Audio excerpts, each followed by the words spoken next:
back. What do you mean? We never left. This- we just got here.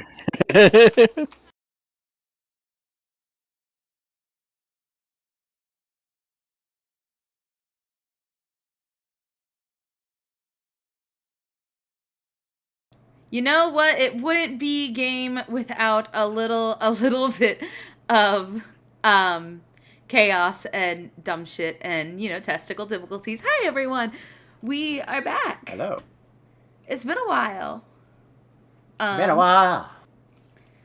Hi. Been a while. I'm Mags. I am the DM for tonight. Yeah. I also play Brooke, and we back on a Monday. Yeah. This is the only Monday that I am aiming that we do this, and then Sunday will be our regularly scheduled program.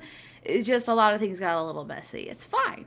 Now, I am here today with a couple interesting people, such Who the as fuck you trying to impress? myself, because I'm never impressed. She's Anyway. trying to cope. Everyone say hi to my co-DM. Hi to your co-DM. Hi to your co-DM.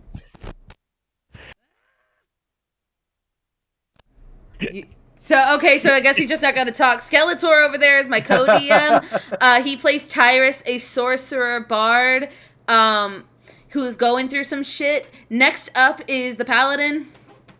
I am Yeah, Ryu sorry, I was Mochi, listening. aka Goddammit Matt, aka just all kinds of different things. And then we have everyone's favorite little angel. Well, hi, I'm Faye. I play Althera. We know you've missed we've missed these assets.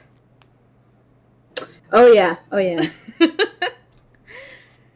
Now, co-DM, would you like to say anything? Finally? Yes, I apologize. I was listening to the stream to make sure everything was sounding good. Hi, everybody. I am Skeletor301, as Mags introduced me. Co-DM and Tyrus Rashad, so on and so forth. And yeah, happy to be here. So,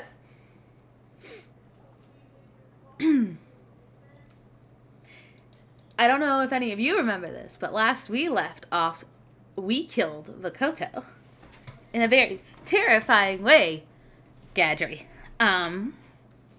We had entered into the Syrian channel on a promise. Everyone got a fucking hydrate, okay? Of course you do. Who invited Samada into the chat? Anyway, so Samada with you. A lot. So, last we left off, we had made it to the Syrian channel in order to fulfill a promise made by Althera to a Illithid crab queen brain thing to clear out the Syrian channel of what is causing her to not be able to return home. We find that the place is currently being a home to a couple of interesting people, such as some tieflings, some humans, some elves, and a lot of Swagan and Tritons. So, investigating a little bit further, we realize that maybe things aren't, on the up and up here. And we have found that there was essentially a god that, well, quote-unquote god, that was controlling and erasing people's minds within the Syrian channel. Tyrus had prepped everyone to start making teleportation circles, while Althera got to know more of the people, and Brooke and Gadry investigated more of the quote-unquote councils of the group. Gadry learned some interesting things about, not necessarily about his past, more of the fact that he might be tied to a couple of the individuals here, seeing as his compass was pointing him towards Cider, and who is in the corner over there if you don't see her, to Cider and Diglis, whose actual name is Thyron. Upon killing Vokodo and having some of the people leave the island to go to Westrun, the team got back to find the place kind of in a bit of a tizzy. The Swagan and the Sea Elves, along with Kieran's, have decided to talk together and speak on what they will do next within this channel. Because the Swagan and the Tritons have been at war for many, many years, and all of a sudden they have been living together all this time, getting to know each other, having relationships, having families, and it just got a little messy. Found out from Thyron that the Blue Tiefling bro had been a convicted criminal and was supposed to be on his way to a sentence, but has disappeared after getting their memories back. Tyrus has Brooke in Thieves' Cant offer Ro safe passage on the ship, knowing it's a damn lie. And once everything became semi-sorted out, they all got back onto the ship to say a goodbye to Ruby, a very beloved Warforged who was played by Nevi, as she came and helped take out this god and repair some of the ship. And then we had received the news that Inca, Nevi's other character, is preggers and is unable to return to the team until she figures out what to do about this whole situation. And, she's got to be a mom now. So, the team stands at their ship around 6-ish p.m., all worn out. Tyrus had said goodnight to Althera, giving her a kiss on the cheek, telling her that he's taking some advice that he received from Cider to heart about the fact that he has gotten another chance at life, and it's time he starts going for what he really wants. Althera bids him goodnight, and the two of them respectfully go to their own rooms. Brooke and Gadri, in the crow's nest, begin talking about the day's events, to which led to Brooke kissing Gadri. And that is where we will start back up.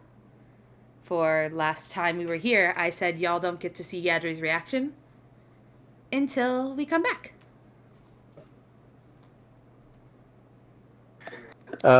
Sorry, give me one quick moment, guys. Some just God came up. damn We'll it. be right back. This bitch. So, in fact, we're not going to start with Gadri. We're actually going to go downstairs to where Tyrus and Althera are. Althera, after all this happened, what's going on through your brain? Fuck.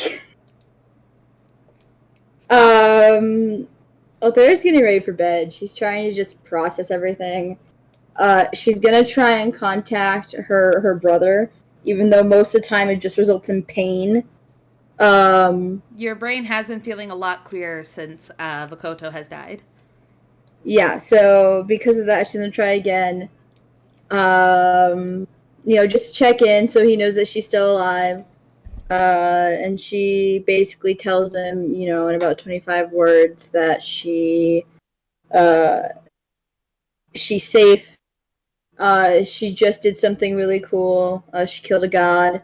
But she misses him, and she really needs her big brother right now. Are you taking this or me, Max? I think your brother would respond with concern in his voice that he has no idea where you are. Killing a god is probably a very big sin. Very concerning. Not sure. I don't think he would really know how to respond to this. And explains to you that in, 25 words or less, that he is glad you're safe. He is concerned. And he wishes he was there, but he can't get to you, for he has no idea where you are located because you do have a pendant to protect your location. Okay. She's going to send another one saying that she's currently in the steering channel. and that they're headed to Pirate Island. Where are we heading to? The Pirate Island thing. Dark Toe. Dark Toe, yes. So like our next stop is Dark Toe. The captain has to speak with someone called the Plank King, so I get to brush up on my diplomatic skills. You get a sending immediately back telling you that when you arrive on Dark Toe, there will be a ship to take you home. Uh-oh! Yep. Fuck! I need my big brother. Well, okay, guess what? You're coming home. Great! You know what? He's probably been wanting her home anyway with all these suitors that she has to eventually meet. Now, Tyrus. Yes. What's going on in your brain? Far too much. Yeah, don't look in there right now. I thought you meant in his room. I was like, what? Oh, I gotta click off of it. What? No, I meant He's working it. Stress relief. Ah. Fate, look away. No, he's a lot is on his mind right now. And I mean a lot. Like everything that's been happening, all that he has forgotten and had remembered, weighing heavily on his mind as he just sits there on the edge of the bed, hands under Fate's chin and jaw as he's like giving her those little deep under ear scritches. As he's just contemplating what the fuck is going on in his life right now. All right. And you're sitting where in your room?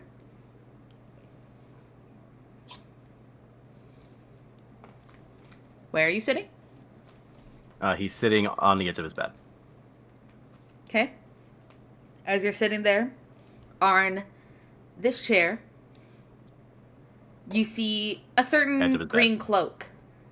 Oh, okay. On this chair, you see a figure sitting, feet on the desk, kind of tilting back, arms kind of behind their head. You don't see their face, but you see a bit of red curl sticking out as they give a smile and say, "Well, this is interesting." He immediately jumps. Jesus fuck! Oh. Out there with your high passive, you can hear that. She's gonna jump a little.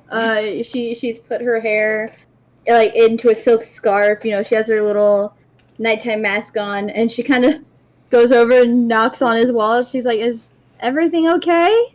And immediately knocked back. I'm fine. I'm fine. I tripped on a nail. I need to fix that tomorrow. Are you sure? Looks over at our tech, or the looks over at the traveler. He's like, you know, a lot of things have been going on, but I'll be fine for the night. Thank you. Okay. Good night. Good night. she's gonna get into bed with Coda and snuggle up and just relax. First, the traveler, I need to put a goddamn bell on you or something. He chuckles at this as he goes, "Oh, don't bother, dear. Don't bother. But, you know, you could have just told her you're communicating with your god. I'm sure that she would understand." Yeah, but I don't think she would understand. My god is sitting, or potential god is sitting here, right here next to me. Like, literally right here. "Oh, I'm sure she'd be ecstatic for you." And he leans over and he knocks on the wall.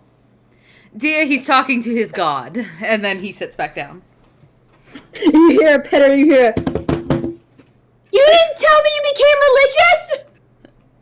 I kinda didn't, but at the same time, I guess. I'll be right over. He, like... Good, I have been meaning to meet this one. I've met the rest of your party, after all. The blue one doesn't like me very much. He's just rubbing, like, the bridge of his nose, and he's like, well, yeah, sure, why the fuck not? Goody, I love meeting your friends. Just very polite knock on his door. Come in. She pokes her head in, and she's like, I hope it's not an important conversation. If it is, I can leave. Out there, you walk in and there's only Tyra standing there. Oh, did I scare them?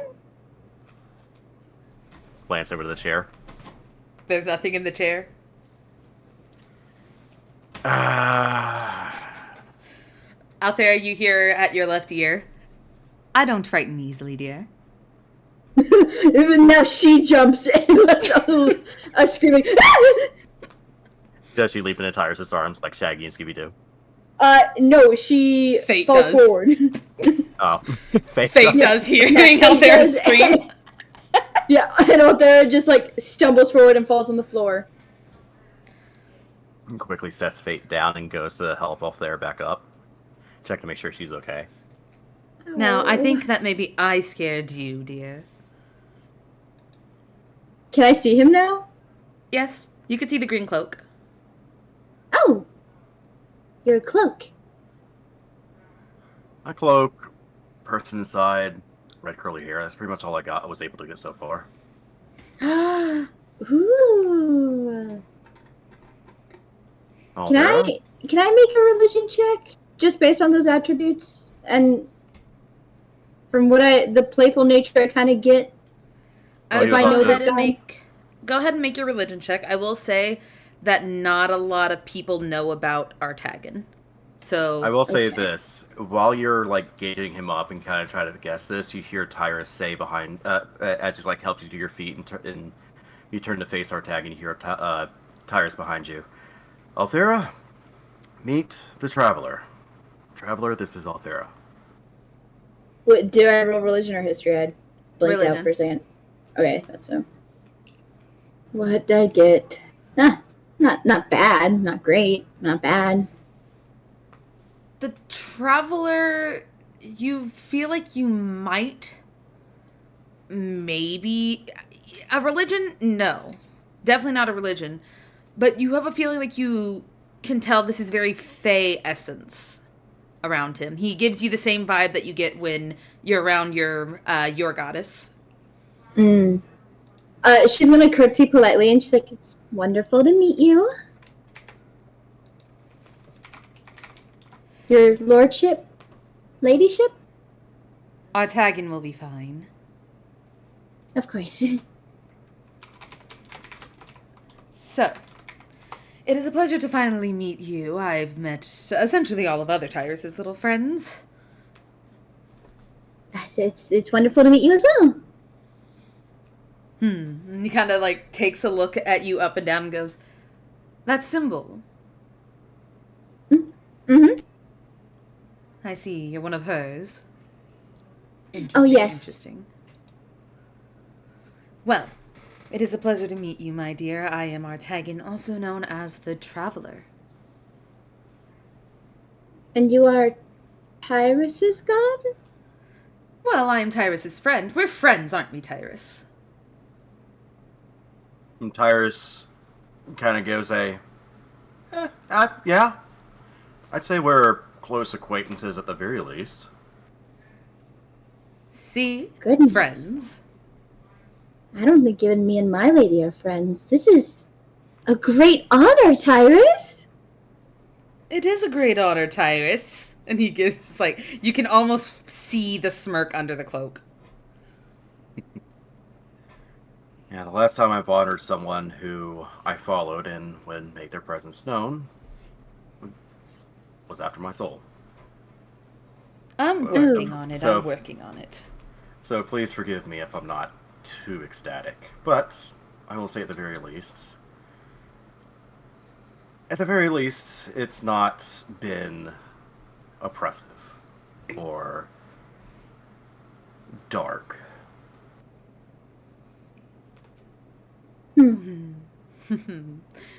As you can see, I am absolutely one of Tyrus's most closest friends. Well, I'm glad to know he has someone looking out for him. Quite, I have been watching this team for quite some time. The blue one, though, don't tell her I was here. Does the captain not like you?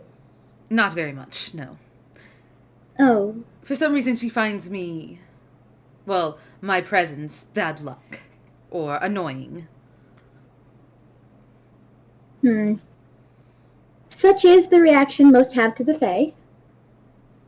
True enough. After all, Speaking of which, Hmm? any progress on that end? there is progress, but it is slow. Like I said, I need to talk to my people, who have to go talk to his people, who have to talk to him, so that they come back to me. Talk to who? Gives a nod. Do you know of Yeah. Oberon, the king of the Archfays, and all that? I've heard stories. Yes, this one here got a little bit tangled with him when getting his soul back, and I'm being the best of friend and helping him out for a little bit of price. Oh, that's how you got your... Oh, I see. Well, I'm sure it'll work out. It was one of the steps. One that I honestly didn't agree to, but I'm here now, and I have to... At least I was trying to figure a way out, but it seems I have a benefactor. Yes, and I am working on it. I appreciate it. Hooves can only travel so fast. Glances down to his legs. Normal feet. Not me. My associates who must get to him. One of them happens to have hooves, and then they talk to his that has hooves, and they can only travel so fast, little creatures they are. Oh, maybe I can ask my goddess, and perhaps she can help. Have another word. Actually, dear, no, no. Me and your goddess are kind of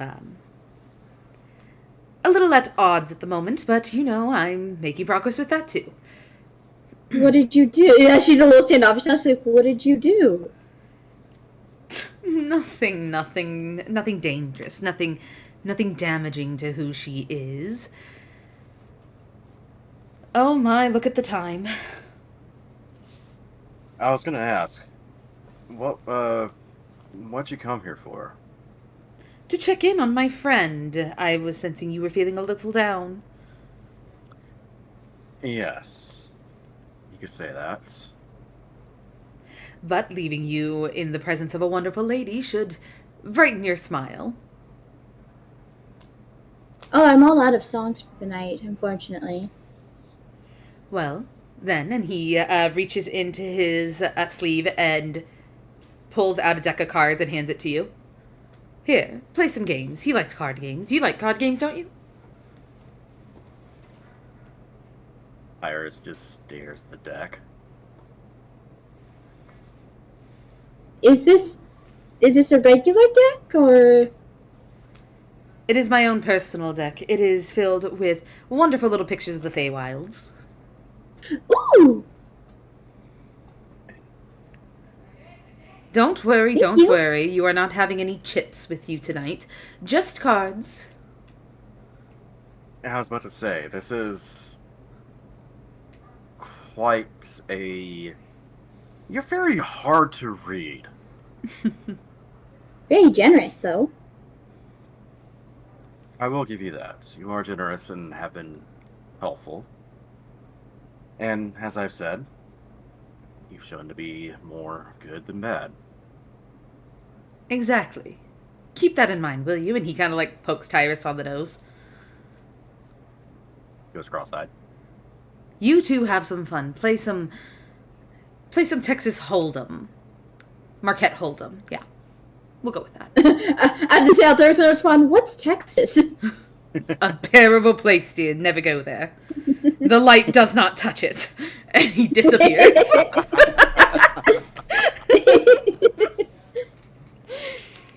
Matt, are you back yet? Oh, this hoe. This is stalling everything. In that case, Altair's gonna turn to Tyrus and just kind of give a half shrug. She's like, Well, I'm not really great at card games. You We know what? mainly play chess. You know what? Fuck it. Why not? I'll teach you some games. Oh, wonderful! Have you ever played games with a princess? I have not. In fact, it's actually one of the items on my bucket list, funnily enough. You hear Oh? Artagan's voice. Tyrus, only Tyrus can hear this in his ear as he goes, "You're welcome." Small smile appears on his lips. He's got to give the boy some kind of joy. Cannot have a depressed follower. Is in that moment, Tyrus has learned to trust just an inch more. Artagan will remember this. Yeah. Tyrus is gonna show her some of the games that he's learned in his travels. And there are variations to like different games. Some interesting, some he mostly sticks to more simple games at first. But if Althera does press for anything more intrinsic or more involved, he does have some. But there's like variations that he knows. He's just like not looking like overwhelm or bore her with like any complex game unless she wants it. Mm-hmm. I will say Coda has joined into the room since Althera's been gone so long. Just, Mom. We're supposed to be sleeping. Walks in with a little blanket dragged behind him. Nah, not a blankie blanket. that Althea A made little blankie or a little stuffed animal just dragging it in, looking over at Althera like, what happened? Yeah. Althea does also show Tyrus games. One of them called Whist, which is essentially bridge without bidding or points. Basically, just try to win the most tricks, and whoever. Yeah, I mean, again, it's just bridge, but without bidding or points. It's a Regency era game. And something else Tyrus would happily show Althera if she's interested or asks would show her some sleight of hand, since he's definitely shown the ability to do like close up magic without actually using magic. He'd happily show her some of that as well if she asks. I don't know if she'd ask, but if he were to show her, she'd be like, "Ooh, save that for when we visit the Powder Grove. My niece and nephew would love that." As you're saying this, Althera, you do remember your brother basically telling you that, you're coming there will home. be a ship on Darktoe. Yeah, at midway through their game, after she says that, she does her ears do droop a little bit, and she's like, that is if you all are ever going towards the Powder Grove on your adventures. I'm sure we will. After all, I know that you are a bit homesick, and definitely something I'm sure the captain would be more than happy to accommodate. Well, funnily enough, I contacted my brother a little while ago, and he's going to have a ship waiting in Darktoe for me to come home. So,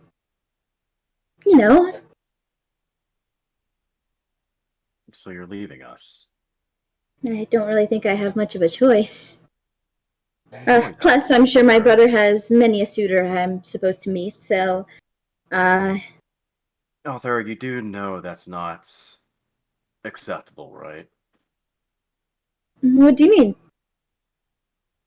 Well, you are a lovely individual, Althera. One of the nicest and sweetest I've met. You also follow the Moonweaver. You are a matchmaker. Mm-hmm. Of all the people who would be deserving of allowing yourself to pick who to love, it would be you. Well, I still get to pick. But not by your own choices. It's like someone putting a catalog together of dresses, and you pick from that. It's very similar, and it's what's proper for most royals. Besides, my brother is also a very ardent follower of the Moonweaver, so I'm sure she guided his hand. Althera, is this what you want? I'm not asking you to base your answer on what your brother wants, what the Palagrove wants, or any of that. Do you want this? I don't know. It's tough when you're in a position like mine. You can't exactly choose what you really want because, well, you have other people to think of, and those people depend on you. And when it's a small, fracturing kingdom as it is, you have to make some sacrifices. I know my brother certainly has made many a sacrifice. My father, my mother. It'd be unfair for me to neglect my own sacrifices. Well, Althera, you are also dependent on here, and yet you're still able to do what you want. This is a small kingdom in and of itself. You have your place, and you've made your own here. And yet you're able to make your own choices, but at home? That doesn't sound like you'd be happy. I am happy at home. And besides, you wouldn't be without another crewmate. I will ensure that my brother sends one of the best warlocks in our kingdom. Or, should you need a cleric, we can send clerics, or anyone, honestly. Althera, do you honestly think sending someone else in your stead will make us miss you any less? I'd write frequently.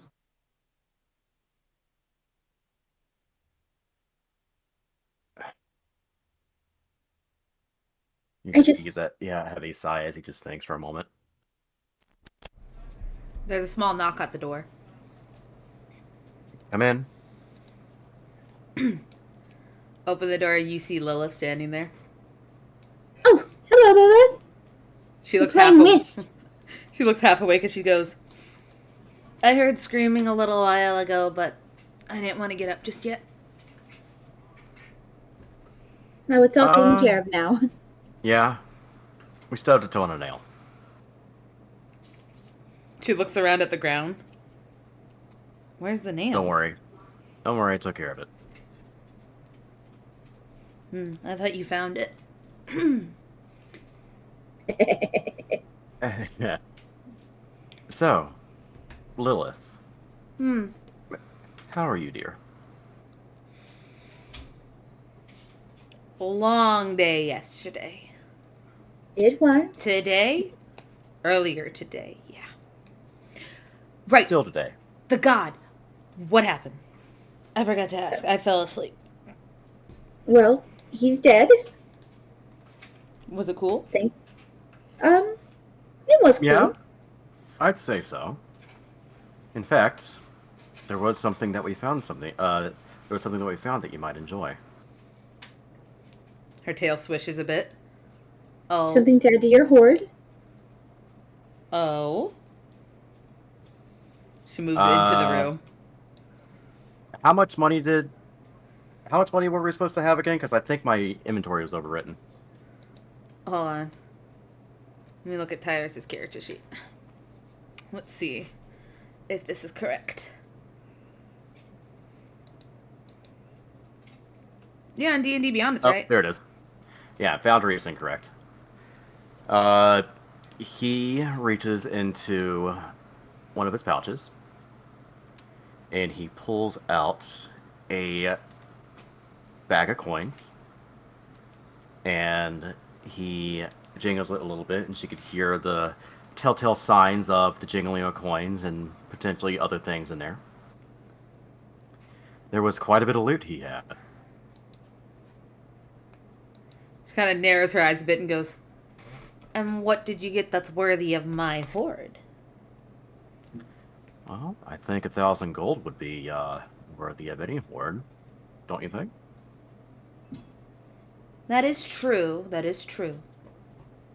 Did you find any trinkets by chance? Did we? You found a lot of things. Althera got a moon ring and a silver quarterstaff. Tyrus, go ahead and roll, just real quick, just for the hell of it. Roll a investigation. We'll throw in like a little trinket. Something that can be found for Lilith. Because she'll take the coins, but she also likes adding trinkets and stuff to her room. Yeah, so he's basically going to have in the in there, he's going to have like 1,000 gold worth of coins, some gems worth an additional 500 gold, and some trinkets in there that I will definitely roll for. You said an investigation? Yeah, to see if you had found any. I'm waiting for it. Yeah, you know what? It's the end of the day. Sure, there we go. 11. You found a crystal orb. It's a circular orb. You're not sure what it does. You're not sure if it's magical, but it's an orb. And he will give these things as gifts to Lilith. Lilith takes it and she kind of like looks at the orb. You see her like moving it in her hands as she's looking at it. She's like, "This is really sparkly." Huh. It is. She kind of sniffs it.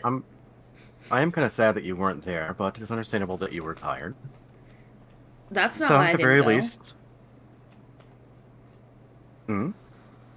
I didn't go because that's a god. I'm not dumb enough to put myself to fight a god yet. Well,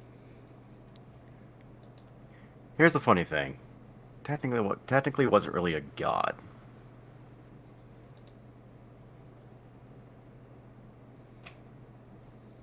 Regardless, we're glad that you were able to help the others, and make sure everyone was evacuated safely.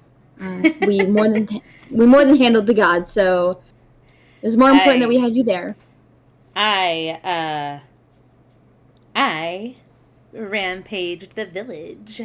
It was pretty cool. I also got shot, and she kind of like shows you her arm. There's a wound. What?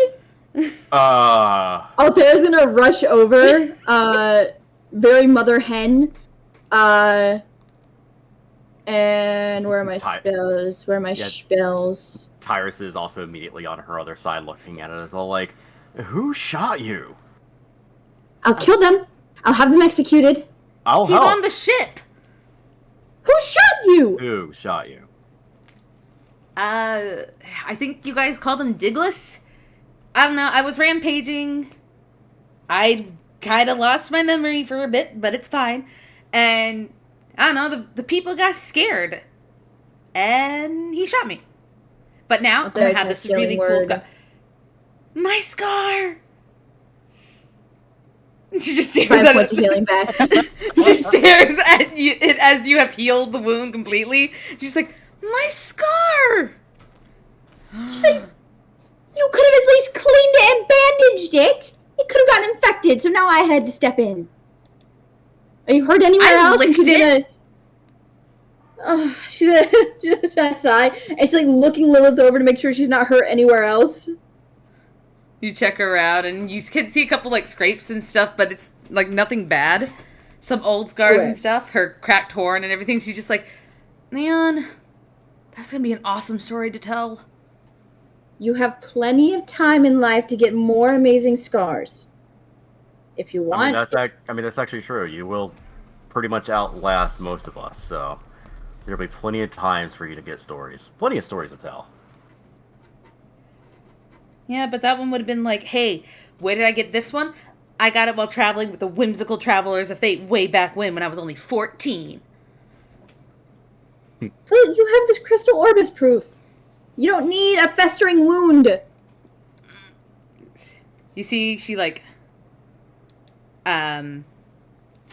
puffs her cheeks. And she, like, looks at where the scar was and she just goes, I'm gonna ask Dilly to go shoot me. And she starts running out. Do not! Oh, that girl. Matt, are you back? Yeah, I'm back. There we go. I love her, but my gods. Sorry about that, guys. No, you're good, Agreed. you're good. So, To wrap up, I'll say if you want to wrap up this, then you can go to Gadri. If you want to just straight to Gadri, that's fine. yeah, is there anything you two want to say, like saying goodnight or anything?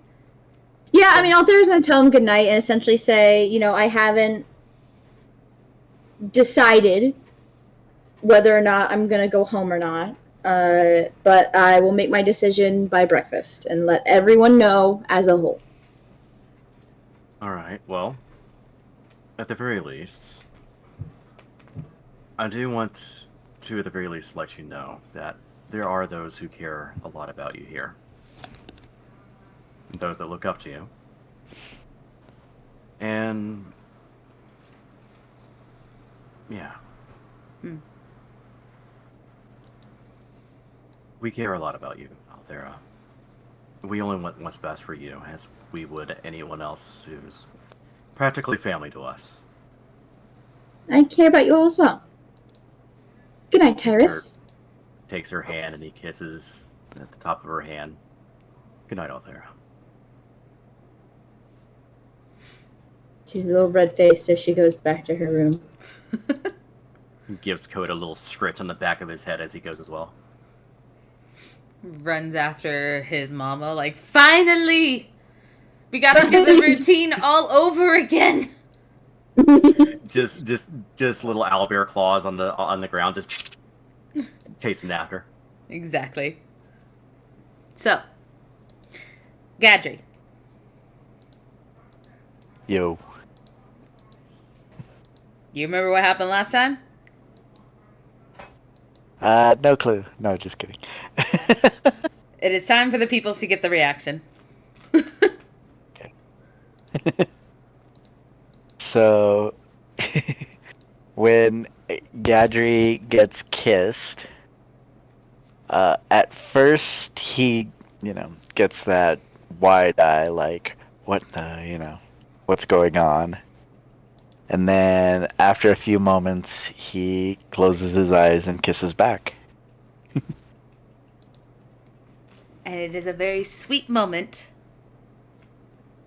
until you hear a door slam and you hear Lilith scream, Dilly, I need you to shoot me! Brooke just freaking face on the rail, just god fucking damn it. These children. As Brooke lifts her head back up, you see a bit of that white on the cross under her forehead. God damn, I forgot about that. Brooke has a white streak on her forehead now. I guess we should go figure out what the hell that is about. He nods a bit and kind of goes, yeah, I guess we should. Alright. Brooke's gonna head on down and go, no one's shooting anyone! You don't understand. Dilly has to shoot me. Because Althera cured the wound. I was shot, I was gonna get a cool scar, and now it's gone. Gadget just kind of chuckles a little bit at hearing that.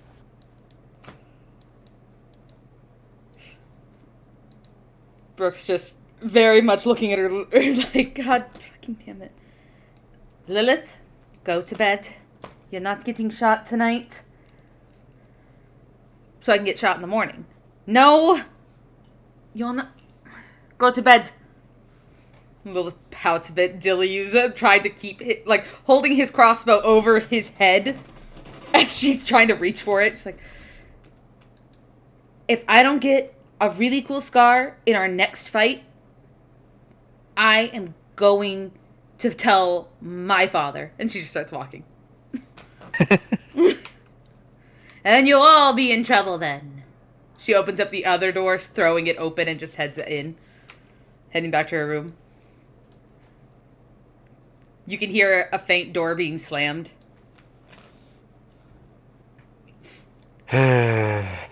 Children. I really hope Solnet isn't like that.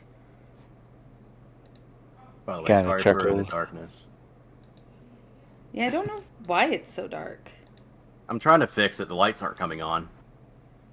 I dare.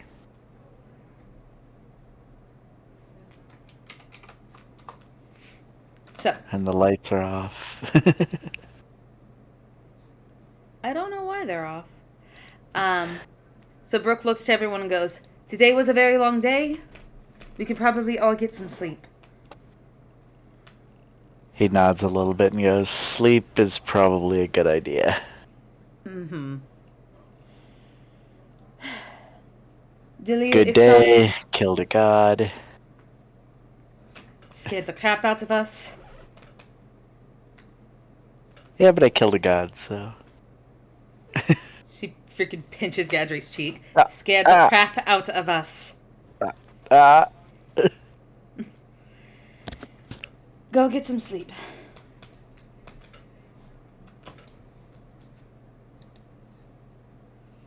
Points at the door. Gadri, sleep. He nods and starts to make his way towards his room.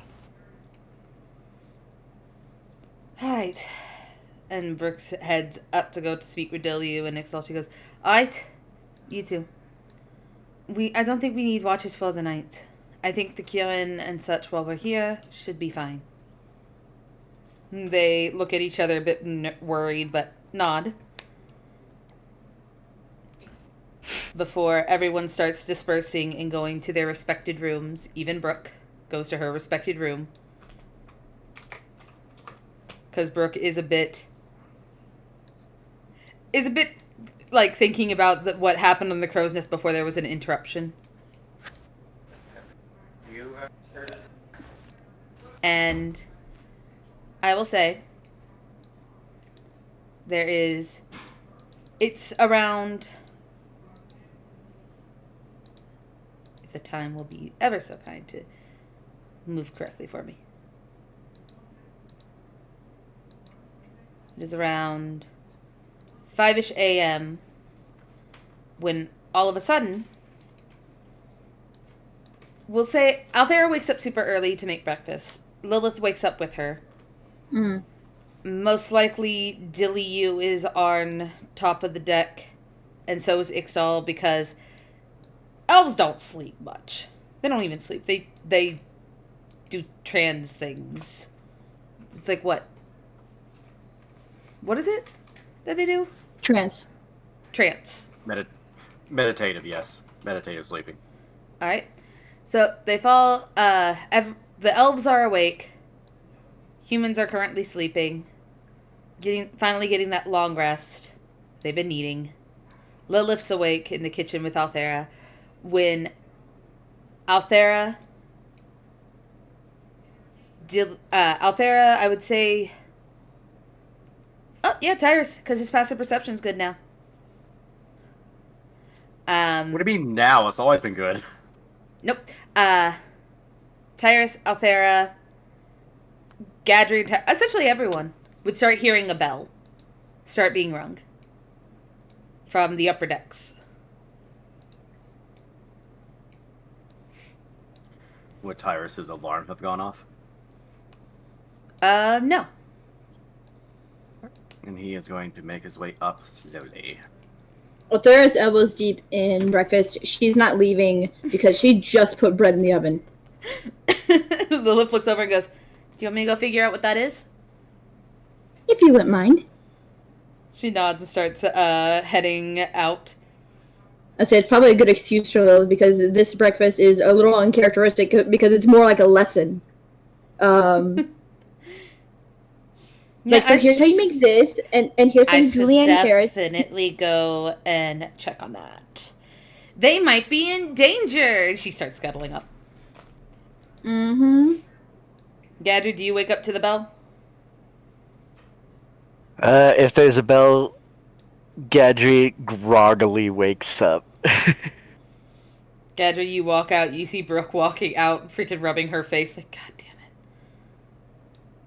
In her pajamas, just like, fucking son of a bitch. Like, the one time we killed a god. Why can't we sleep in? Once. Once. As everyone else convenes onto the thing, you see Ixtal standing by the bell. And Dilliu is over by the ledge, seems to be talking to someone. As Ixtal goes, so, you know how you killed that god the other day? Not a god. Yesterday, yes. Yesterday, the other day, time is very strange for me, dear. Apparently someone is entering into the cave. And people are concerned about what they are doing and are asking the heroes of the day to go take a look. I thought we left. No, we haven't left the steering channel yet. No, Tyra said that aloud. No, we were parked here for the night. So people could sleep. Right. Yeah, no. It's a long night. Very. Yeah. Brooke is thinking for a moment. She goes, does it really have to be us? Well, they're proclaiming you all as the heroes, so yes. Brooke heaves a heavy sigh. Tyrus, go take care of it. Sure. Like, Tyrus was like, head on the side of like his temple, just like rubbing the temple as Brooke says. He goes, hand goes out, like a, all right, sure, I guess. We'll all go. It's fine. No. It is still early. No, obviously something's up with you. You haven't been right since yesterday. We'll all go. Don't think I don't know this. And she freaking pokes you in the forehead. I'll be honest, I haven't been right since the first island, okay? But something seriously happened yesterday, so we're all going to go. Gadri, get your armor on. We don't know what's going to be in there. You're, I think, the only one here that really wears armor. He grumbles and starts to make his way back to the room. Dilliu is like listening to all of you and starts calling down to the water. You can see a Triton and a Swagan in there. Tyrus, you recognize those two? They were on the hunting party with you. Well, hi. As he kind of peers down at them. Good morning. They wave up to you. Sorry for waking you up so early. We didn't think that you would sleep in this late. It's 5 a.m. Normally we do sleep in a little bit, but if something's going on, then I guess we could take a look. What's going on exactly? One of the villagers within the Searing Channel, they were kind of acting a bit funny when they got their mind back. They were rummaging through practically every building, and when we told them that, we took all the stuff to the god, they kind of started making their way over there as soon as possible, and they're a little guy, and we don't want them to get hurt. But we don't know what's in there. And none of us are really keen on seeing it. No, that's understandable. It's, I'm not gonna lie, it is a little bit of a gruesome sight in there, so we'll take a look at it for you. They nod as they look at each other and go, don't scare him. No promises. he a little skittish at times.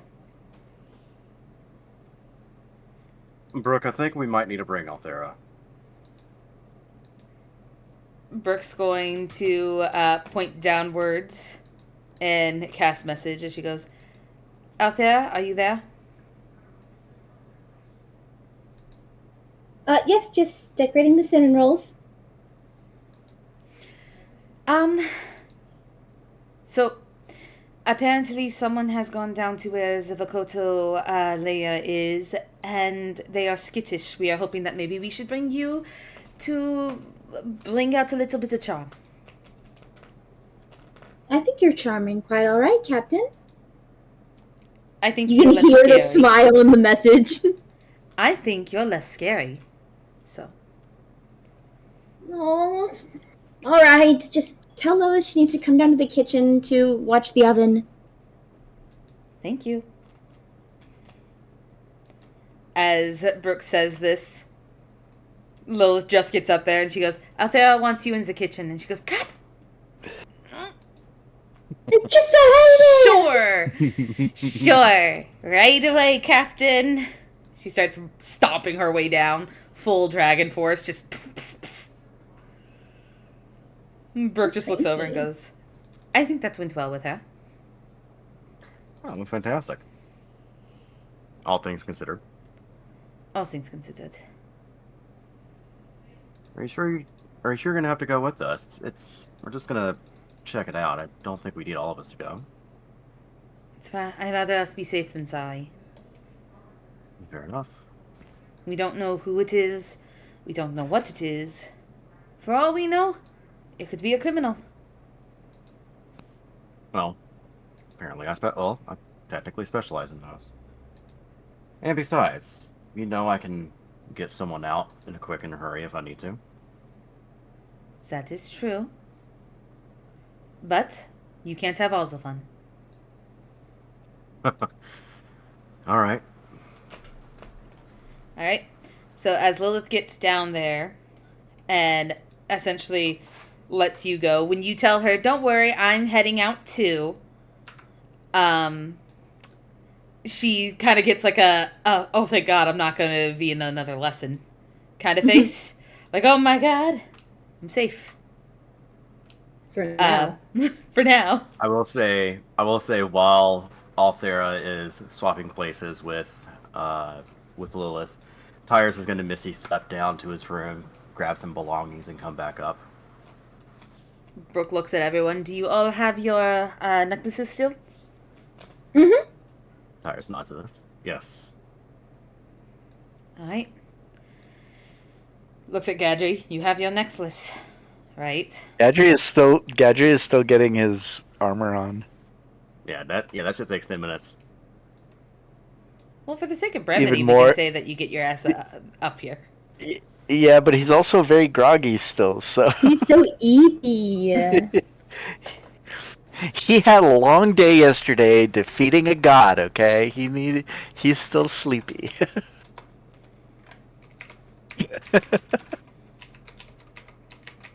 So, after a few minutes of, not seeing Gadri, Brooke's just like... Now, do I go in there to see what's going on, or should I send Tyson in case Gadri is butt-ass naked? I'll go. You wish to see Gadri when he's butt-ass naked? But no, but if we're waiting for him, may as well one of us go check. I think we should send the guy.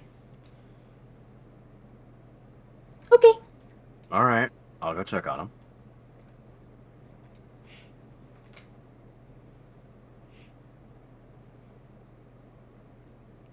Gadri, you soon hear a knock at the door. No answer. You better, swear to God. Knock, knock, knock, knock. No answer. Opens the door slowly. Gadri, I swear to God, you better not have your ass cheeks out.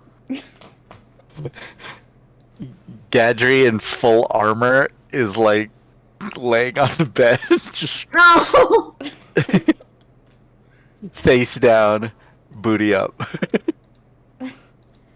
Light snores. Tyrus is just looking at this card in hand, slight frost pouring off of it. Be so quick, so easy. No one would ever know. No one would ever know. Christ, Tyrus! Puts the card away. Swings the door open. Gadry! He kind of rolls over. I'm awake. This is Gadry, roll a dexterity saving throw for me. Do-do-do-do-do-do-do. Pop. You fall out of bed. Yep. Tyrus just sees him. Hey Gadry, move your ass. We're getting moving out. Yeah. I just got to get my armor on. You have your armor on. Get up. He like looks down at himself. He's all like, "Why'd you dress me, you weirdo?" As he like gets up and starts heading out. Because He doesn't even listen to like anything that you're saying. He just walks past and just keeps going. Yeah. After he says that, Tyrus basically looks at him and goes, "Because I like the shape of your ass. All right, now let's go." Finally. At least someone admits it. So, as you two start walking out there, you see Brooks already climbing over the edge of the boat, ready to just jump. Out there sitting on the railing, kicking her legs, like, so do we just go in, or... Brooke pushes her in. Ah! Gadry, Tyrus, you walk out just to see Brooke shove out there off the boat. And Tyrus walks up to the railing nonchalant. And Gadry pushes him over. Gonna dodge that as he no doubt hears Gadry in his armor being not stealthy at all. Oh, he's not trying to be stealthy. He's just walking and he sees Tyrus just step up to the thing and he just kind of goes out of my way and pushes him. Yeah, Tyrus is gonna move out the way before Gadry has a chance. You know what? We'll leave it to... Should we leave it up to a roll then? Yes. Sure. What versus what? Strength for Gadry, Dex for Tyrus. I was about to say we could do acrobatics and athletics. Sure. Acrobatics and athletics. Sure. Okay. Oh, let me get a long rest first.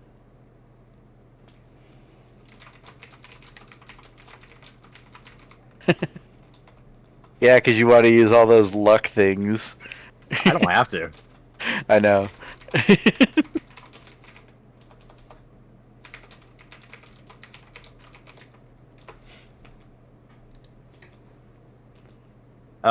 Considering PM, I'm doing what it- happens?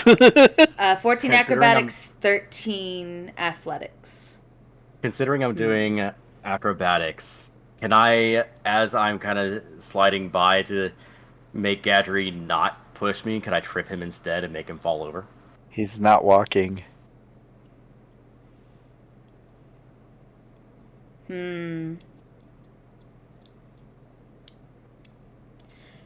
I'd say you're able to dodge, and Gadry's kind of like... Because the pushing motion does require you to go forward a bit, I'll say Gadry is kind of leaning over the edge if you want to try pushing him in. Yep. It'll be the same rolls.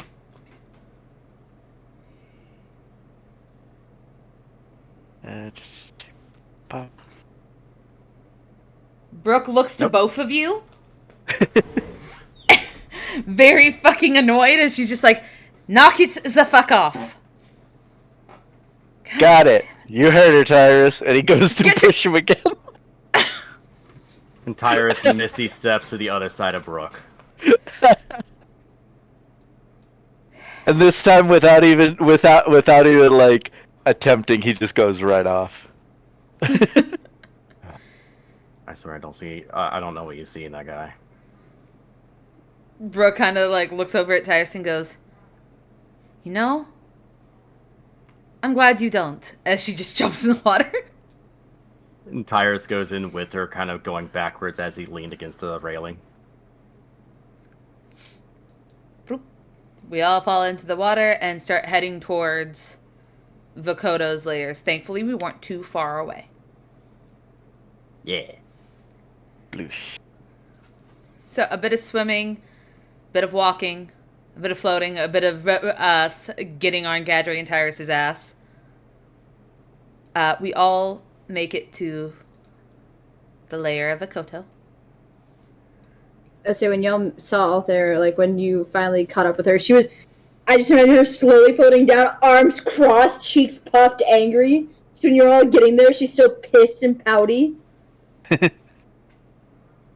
Angie. Mm-hmm. Blame Gadri. He was horsing around. Swims past. I don't think that's what she's upset about, but okay.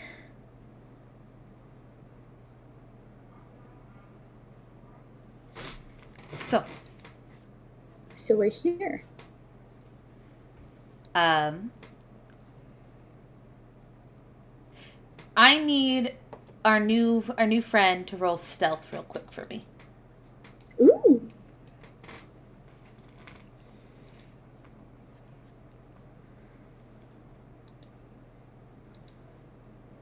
Hello? Hello, new friend. Mellow. No, shh. Roll, bitch! I did. I don't see shit! I used real die. Here, let me do it on here. Digital dice, unless you get a camera on. Remember this. It's the same result. It's the same. It's the same result. Okay.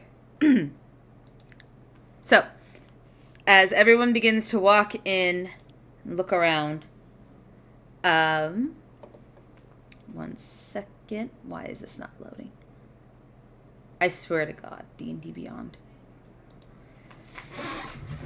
I can't wait until a sight comes around that topples you over. This, as you begin to hear sounds coming from, oh God, coming from the direction of the head of the tunnel. Everyone steps in and looks around. I think it'd only be Althera at this point who sees more clearly. Mm-hmm. Tyrus, you see a bit of shadows. Everyone starts to see shadows move. But they're not, but like there's plants and stuff in here. Althera, you see a very strange looking shadow. It's a black and white. It's kind of cusping at the edge of your vision. You move a little forward. What does all have that we don't? Dark vision. Yeah. I have dark vision. You do? I think I have superior dark vision. Yeah, I do have dark vision. It was from the racial trait you gave me, the new one. Oh yeah, because we need to fix the fact that you were supposed to be half elf this whole time. Mm-hmm. After you fucking got touched by the Fae on the booty. Yeah. But got touched. Yeah, Althera has superior dark vision. No, you just have regular dark vision. 60 feet. Do I? Oh damn! I thought I had superior because of the Pallet Elf and the. I thought UNT also had superior dark vision. No, it just says 60 feet. Ah, damn. Okay. Superior is 120. So Tyrus and Althera, as Brooke and Gadri's looking around, you both see something that looks like it's in a cluster of like items that was left in here. Yeah, Althera's gonna grab since Gadri's right next to her, she's gonna grab Gadri's hands like, follow me. Hello, we're not here to hurt you. Tyrus grabs Brooke's hand. Come on, let's go. Brooke's looking at this like, am I a kid? I'm 30 feet. Am I a fucking child?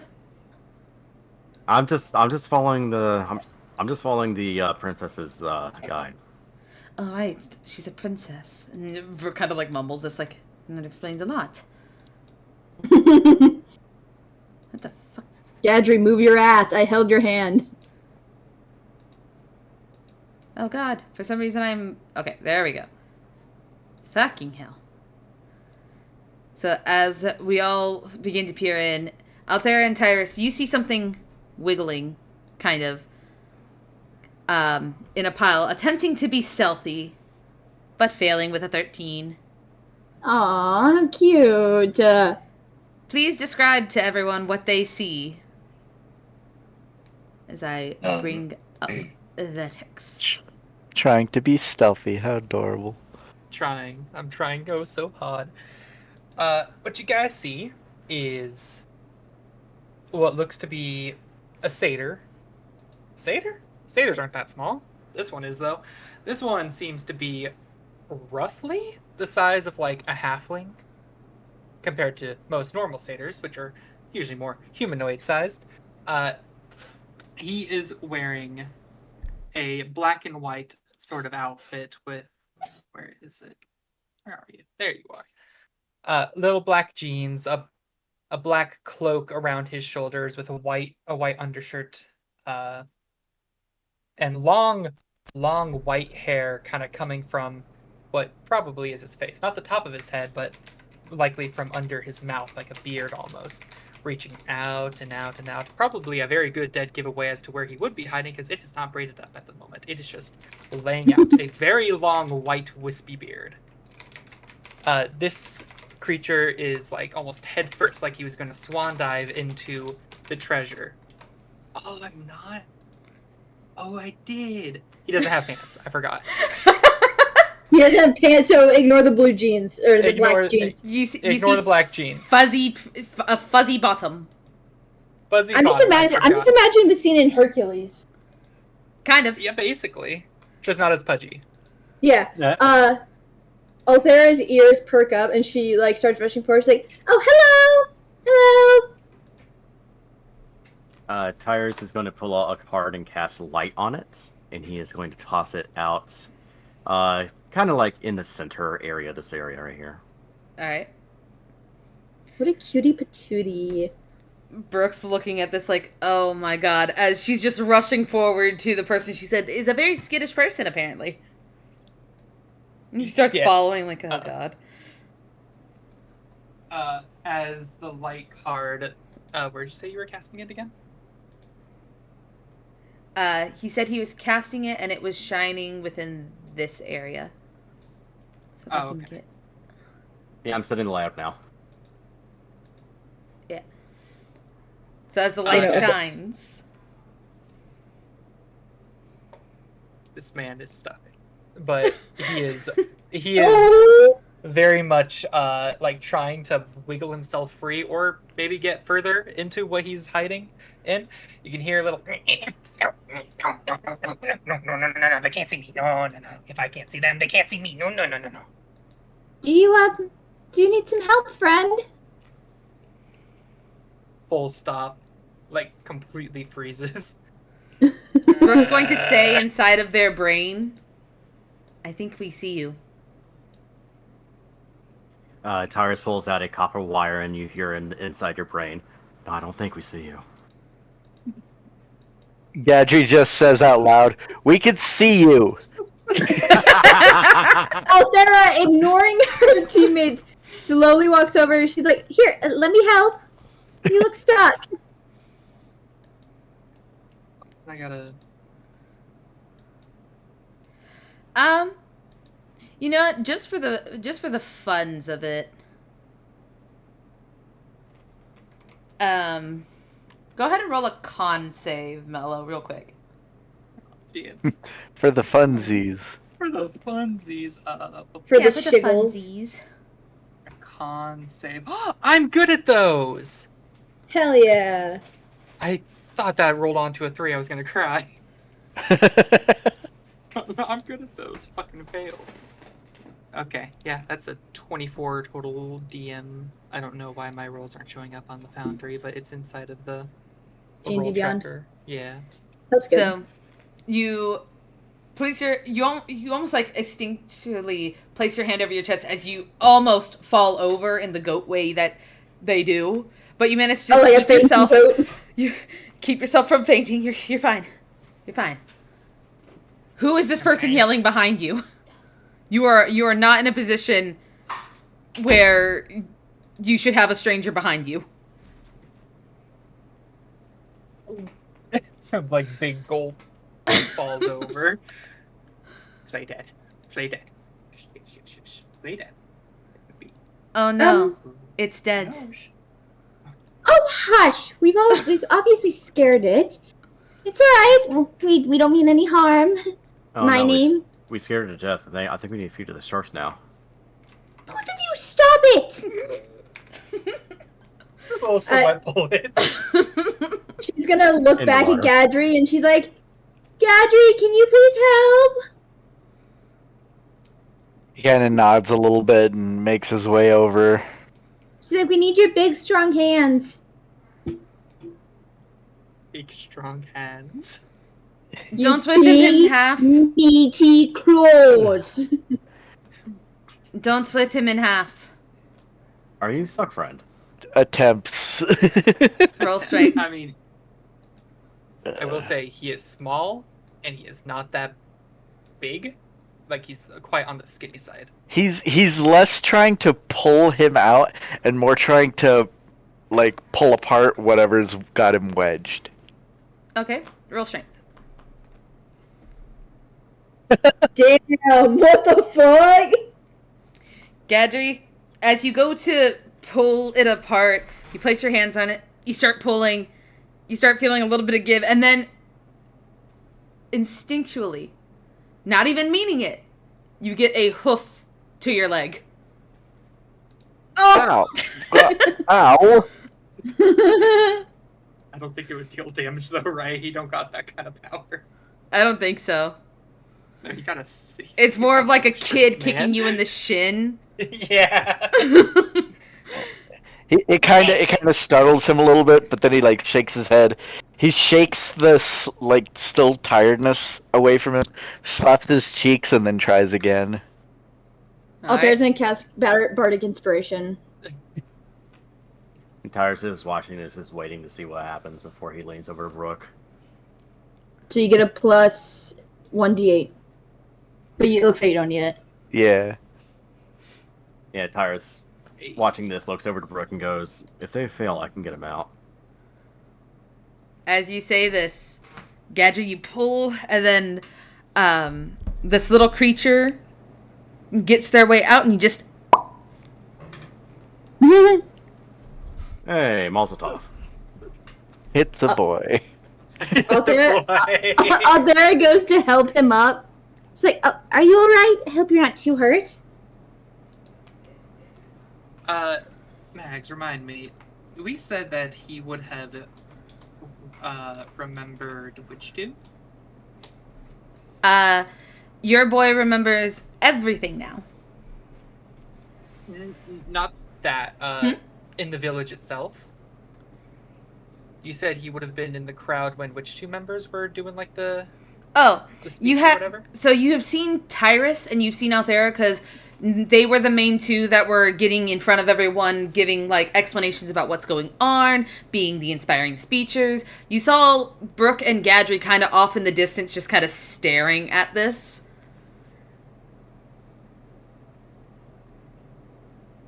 So you would recognize Tyrus and Althera pretty well, though you know Tyrus is David Hasselhoff.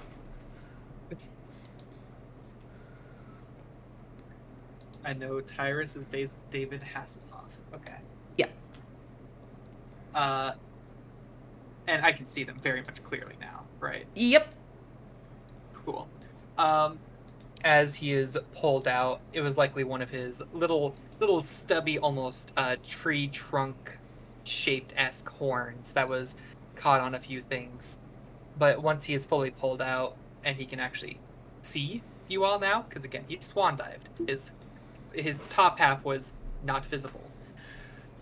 He will kind of like glance slightly, like trying to be discreet about glancing over at the woman's voice speaking to him.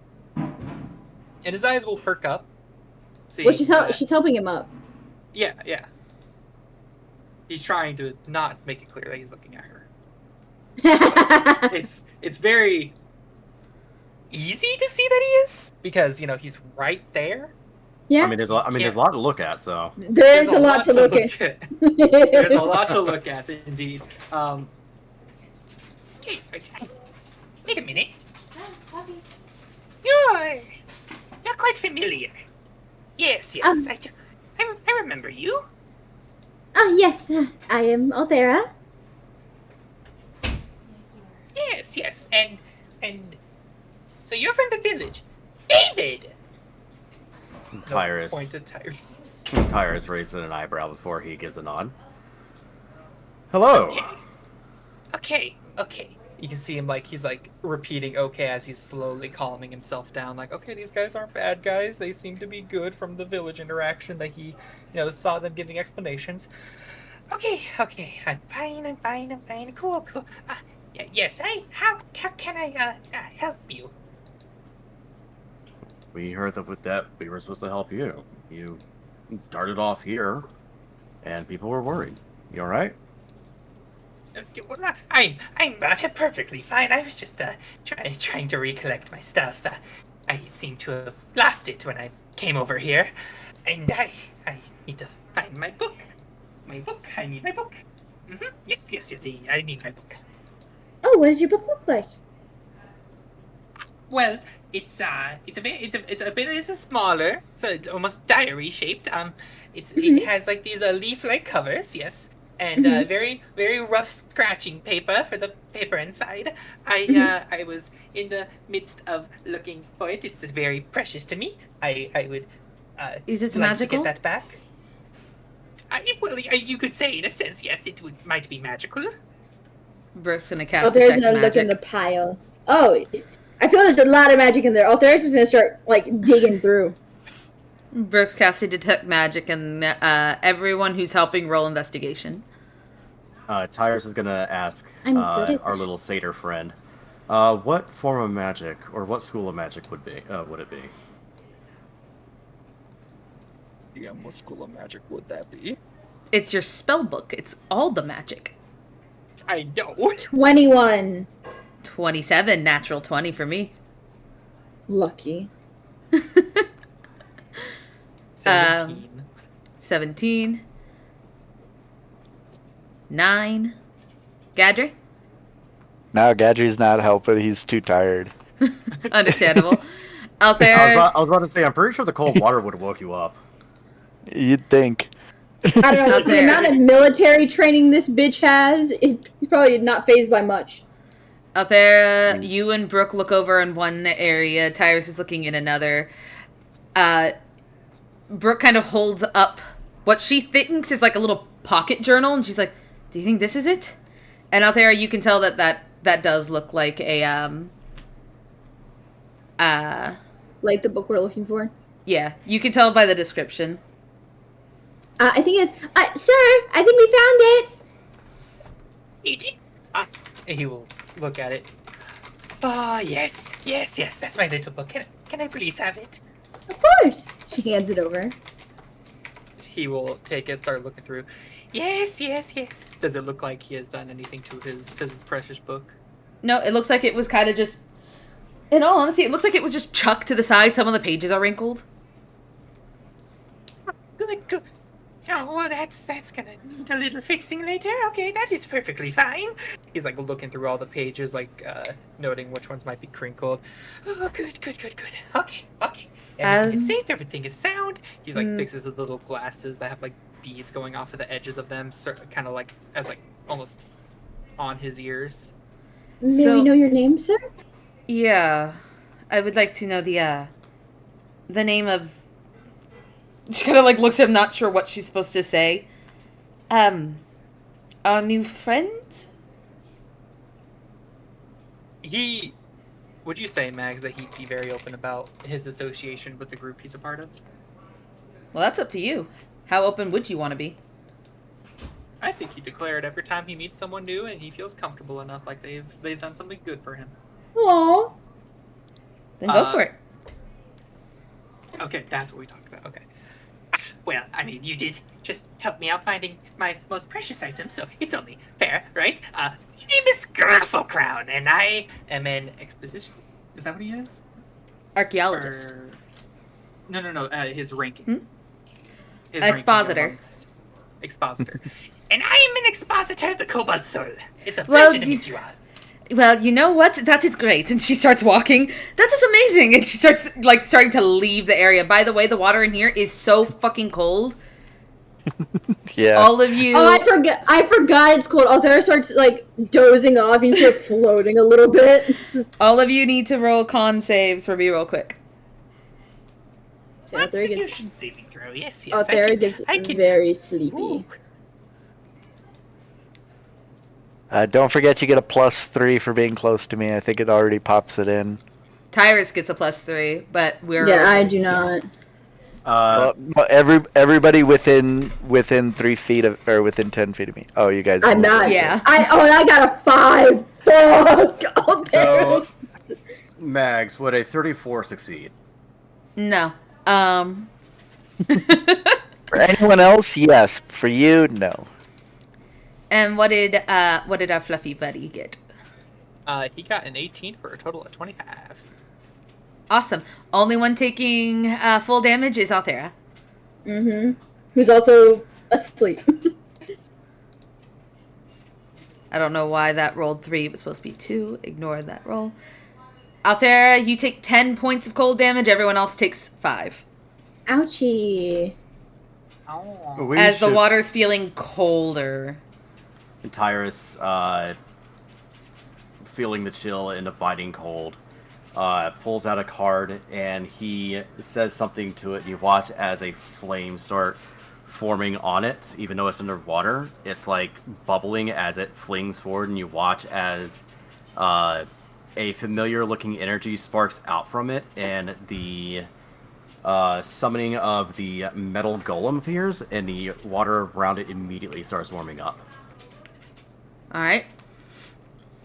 Gadri, what were you saying?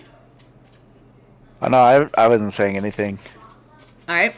I was just... As soon as you introduce yourself, Brooke immediately just goes, great, let's go. And she just starts walking immediately, not making eye contact with you.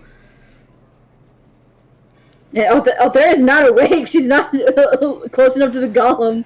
So you see her start like floating up to the ceiling of the cavern. She's floating like a fish. Tyrus is going to go over and fetch Althera. New friend, if you want to follow us out, that would be, I guess that is fine. Let's go. And Brooke is very nervous at this point. Yeah, Tyrus, with the golem next to him, is going to keep Althera near the golem to help warm her up as we start swimming out. Huh? Oh, did I doze off? You look up and you see you're basically being held by Tyrus bridal style as we're swimming through the water. Oh, thank you. He gives her a smile and nod. My pleasure. Gadri, get our new friend and bring him out. Also, Matt, the scene I was thinking was not a fish floating up. It was I don't know if you played Kingdom Hearts, but the scene of Winnie the Pooh's spirit leaving his body. That's how it was floating. I didn't mean to move. I didn't want to move. It just moved me. Well, So, yep, we all kind of make our way out, I guess. Mm-hmm. Okay. Brooke is moving You will not so have to fight. fucking quick.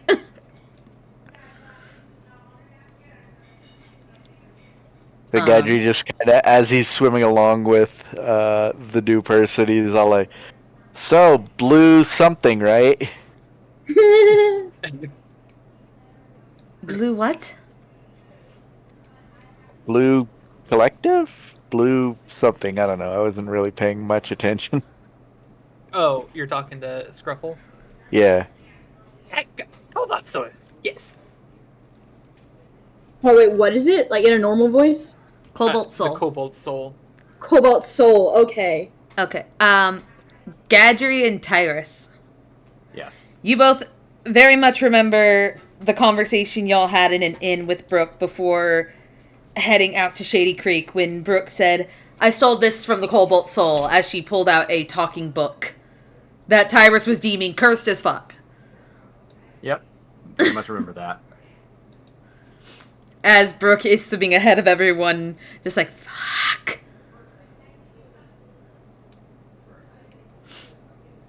And So. we bring you to the ship.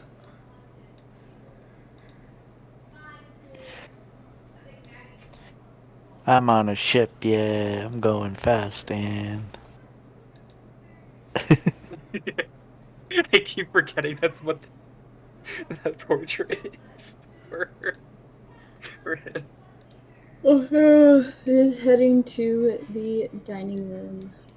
Don't move. What do you mean? Not you. Not you. Oh. Nello's character. There we go. Because when I drop a token in, it automatically drops it on the lowest level. So I had to move it back up. Yeah, if we're trying to do anything with your tokens, it'll drop the menu if you move. So, I guess if you want to go have some breakfast, it's very early in the morning, you might be hungry. You are welcome to breakfast in the dining room. Wait, thank you. I appreciate your generosity. Yes. Oh, right. That was out there. Points at Tyrus. That over there, and she points over at Gadry, is First Mate Stormhammer, and I am Captain Brook Tempest. It is a pleasure to meet all of you. So you're not David Hasselhoff. No, that was a cover name. Trust me, plenty of places you don't want to give your full name out to. Well, that is completely understandable. The black and white fellow over there is Ixtal, the one over there is Dilliu. That is Unicorse, and... What did you name the Pegasus? I don't think I've named the Pegasus yet. I forgot we got a Pegasus. That's a unicorn and a Pegasus over there. That's a cat with wings, and that's Macaron. As soon as you say unicorn and Pegasus, his eyes widen. And like he gets like a big old smile, and he pulls out another journal from it, not the one you guys say, but a different one. Takes out a little quill, he starts writing stuff down. I just realized 3/4 of the pet of the like animals on the are Gadries. And Brooke was worried about Althera bringing all these animals. Oh, just wait till we meet an intellect devourer. Althera's gonna beg to let us keep it on the ship. So, Scruffle. Yes. Can you roll me a nature check? I can do those. Wow. Ooh. 17 for a 22. So, as Brooke points out, Macaron, you see a axolotl pseudo-dragon. These are Feywild creatures. And they're kind of an endangered species. His little bushy satyr tail is given a good shake. A little happy satyr as he is excitedly jotting down some kind of notes about the little creatures he's seeing on here, all these fey creatures. Macaron sees your excitement and flies away like, oh. Oh, damn it. Lands on Althera's shoulder like, bruh. It was staring at me. Althera hands Macaron a teacup saucer of food. Takes it and just starts nomming. Go ahead and have all the... Oh, yeah, that's Fate. And she points over at the dog. No interest whatsoever. Just a dog. A singular dog. It blinks over to Brooke. Yes. Hi, Fate. Be nice to our new friend. Wait, Fate wags her You ever tail, seen a and blink she looks dog? like... Am I coming through? Yeah. Okay. Yeah, No, Fate asked comes a through. question, so I was answering. I was responding to Fate, who we can call it over by Brooke. Mm-hmm. Yeah. She came over, looks like she was about to hop over and give Brooke her usual greeting before she introduces Fate to the satyr. The satyr sees this dog look over to him. Would he know of blink dogs? I would assume so, but... I think you would have read about them in your time. Okay. Oh, yes, I've heard of blink dogs. Yes, I have. Yes, I've heard about them. Careful, this one is a mixture. A mixture? As she says that, Fate leans up, paws on your thighs as she leans up and starts licking your face. How big is the dog? It's a husky. Actually, yeah, you will be small, so she doesn't Yeah, that's have what to I'm leap thinking. up. She doesn't have to leap up. She just happily leans over and starts licking away. He's like blinking, like trying to make sure he doesn't like lick his eyes or something. Holds his glasses a bit closer to his face. They are a mixed breed of husky and hellhound. Now, let's go get food. And Brooke starts walking to the room. Gadry meanders his way as well. It's like a few seconds of blinking, and then he's like, What? That did not come through. Hellhound? a headhound? Like, he explains more loudly. Kinda, yes. Fate's special. Reaches over and scratches the back of her head, and she happily leans into it. You watch her legs start going. He's like observing how you're petting her. Yeah, And- she's, yes? She's friendly with you. She's not like demonic. She's friendly with and- everybody. That's... Yeah, she's friendly with everybody unless, of course, something angers her, such as someone who she cares about is put in danger. So, fair warning, don't endanger anybody, and you won't get to see that other side of her. He will nod his head understandingly and just looks around the ship and then takes notice of where everyone is going. So, are you guys like pirates? Adventurers? What are you guys exactly? All the above. Well, a Yes. cozy little crew you got here. Oh, you have no idea.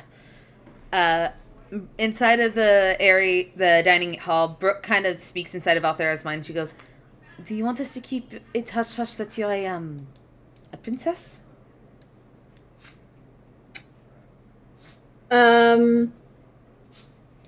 Althera responds with yes, at least until we get to Darktoe. And Brooke nods. She's sitting at the end of the table because she's just like, Cobalt. Once everyone has food and has eaten a bit, and by everyone I'm including like Dilyu, Ixtal, our friend, and Lilith. Althera is gonna kind of stand up and clear her throat and tap her spoon onto her her glass, all proper like. Gadry, you get moved. And Ixtal sits next out there like, like, demonic one stays over there. Tyrus is going to mention something to Brooke during the meal. So whenever that happens, feel free. Alright. Oh, we can do that before Althera makes that announcement. Okay. Brooke. I know that you say that we're free to come and go as we please. That is correct. I have concerns about someone who is about to leave.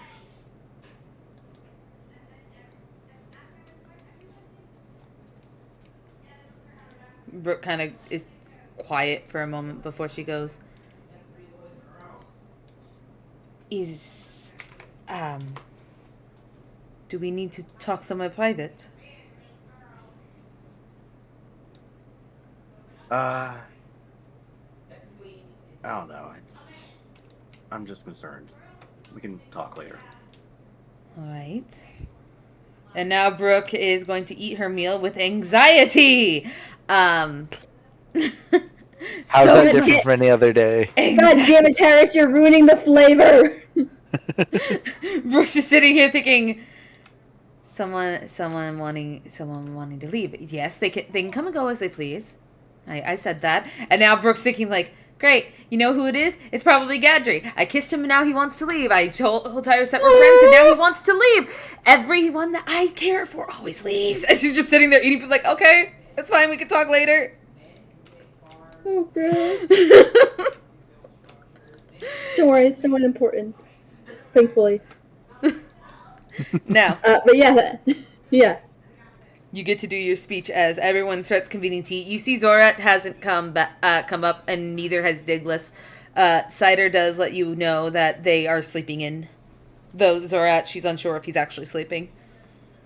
Perfect. They get to sleep in, but we don't. Well, we're the heroes, obviously. But Girls prefer Althera, fate. Althera clears her throat and she's like, um, I just wanted to let you all know, since we're heading to Darktow soon, that I may be boarding a different ship. I contacted my brother recently, and he thinks it's best that I come home. So I haven't fully decided, but I figured it was proper to let you all know that there will be a ship from the Pallid Grove there when we get there. I'm wondering if that is a good idea for them to try and traverse Darktow. Oh, don't worry, I'm equally as anxious. I'm not sure if you quite understand the anxiety of what I mean versus the anxiety of what you might mean. Well, if it's anything I've read on Darktow, it's very dangerous, and I wouldn't want anything to happen to the people on the ship. Or to my kingdom, should they accidentally anger someone. I'm sure your brother has it all figured out. I'm pretty sure he wouldn't be so rash that he would just start sailing straight into Darktow. Oh, no, I have a friend from Bard College who lives in Darktow, so hopefully he contacted him. Hopefully. I am assuming you are wanting to leave? Uh, well, I, I, I think so. You know, the life of a noble. Sometimes you just have to fulfill your duties, whether it's what you're excited for or not. Out there, not as a noble, are you wanting to leave? Um, like I said, I don't know. I've come to appreciate and cherish all of you. But it does feel wrong that I'm not there to support my sister-in-law and caring for her newborn. But that I'm missing milestones of my nieces and nephews. Brooke kind of nods a bit and she says, well, it'll take us a few days to get to Darktow. This is your decision after all. Darto's Cat is very upset about that. Obviously. Tyrus chimes in. Darto is a couple weeks out. Oui, it is. Oh, well, now I feel silly for making the announcement. Don't be. It's a good thing to know ahead of time. As this is all being said, Althera, you feel almost a cold presence near you. As you look to the side and you see Ixtal is not speaking, they just have a very cold look as they're beginning to eat their food. In a very charming, kind, neat manner. Oh, Ixtal's pissed at me! Well, She's gonna make a mental note to talk to Ixtal after breakfast. well, there's no need to talk about serious things like this right now, especially in front of a new friend, I guess we will call him. Right. Sorry, the more I held it in, the more it made me feel nauseous. No, that's understandable. Scruffle, you would know this person here. Sorry, I was changing something. I know someone who. this one, the sea bunny. You would know them as Yerlin, and you know them as the god that trapped everyone there. She would call herself Vokoto's Oracle. She was essentially the head of the council within the Searing Channel.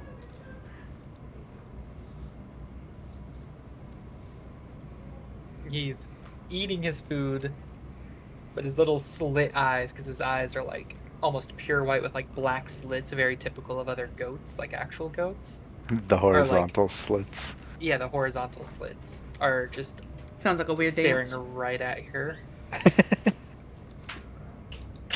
Everyone do the Right. horizontal slit. As she's eating her food, she kind of like looks over at you. She gives like a awkward wave, like, you too? You here too, buddy? Just nod, very like one nod.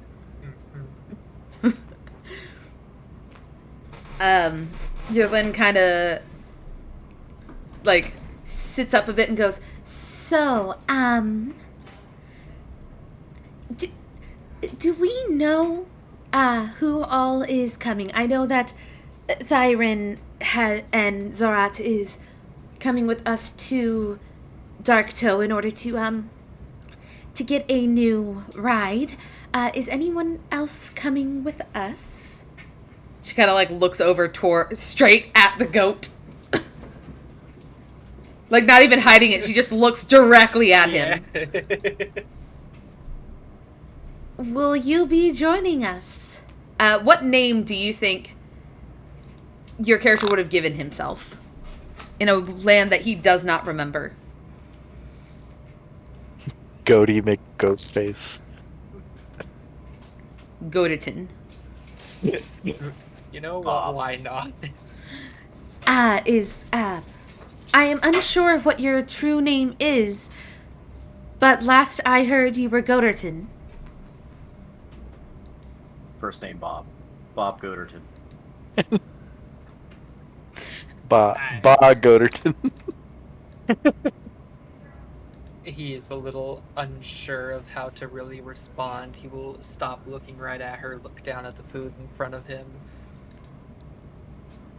I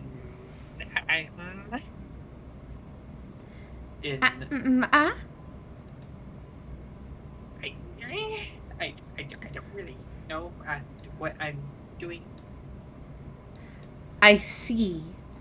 And she kind of like thinks for a moment before saying,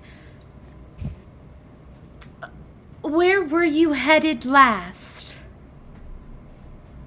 I was just about to DM you that exact question, Mags. Looking at the list of like his special interest places. Real quick, I'll DM you what those places were again, and which one I think he would be heading to make sure that's okay with you. Alright, Gadri, what are you doing? At this point, Gadri kind of looks up and goes, wait, Althera's leaving? She might be leaving. It's still up to her decision. I already said before we set out that no one is held here. Kind of nods a little bit and stretches and he kind of goes, oh, I'm gonna miss her. And her food. Mostly her, though. You'd miss me? I think we all He would nods. miss you. Yeah. He nods and goes, of course I'd miss the princess. He says, giving like a playful little, like nod. Althera's ears droop and she gets very like big, teary-eyed. She's like, "Oh, you guys." She knows Tyrus last night told her that everyone would miss her, but it's different hearing it from everyone. Yeah. Lilith kind of is looking at you, like, she's not blinking. She's just staring directly at you, like, you're what? Well, it's not confirmed. But that's why I was giving you lessons today. I'm not cooking for Gadri alone. Well, of course not. More than likely, my brother would have someone sent who would take my place. I'm not cooking with a stranger. Also, as soon as you say your brother would probably send someone, you hear a sudden loud slam on the table as Tyrus smacked his hand onto the table. O'Hare I jumps told- and shrinks back. It's not going to be the same, Althera. You Like make your Tyr- food with love. Like Tyrus was like quietly staring at his food that entire time until like he slammed his hand and he looks directly at her. And she could tell that there's like something roiling inside him. Tyrus. Well, I'm not saying it'd be the same, but it might be better. You'd have someone more capable on the battlefield, or you'd have a cleric again. Brooke's gonna put her hand on Tyrus' shoulder and goes, Tyrus, Tyrus gets up and starts walking out. Oh dear. I I'm don't- sorry, everyone. I don't think he's very good with change. But nevertheless, you will be missed if you leave out there. Do know that. Thank you, Captain. And you see Brooke kind of think about what she should say in a situation like this. I think when it comes to things like this, change is definitely scariest. I'm assuming, especially for Tyrus. I think he's grown quite fond of you. I've grown fond of him and the rest of you.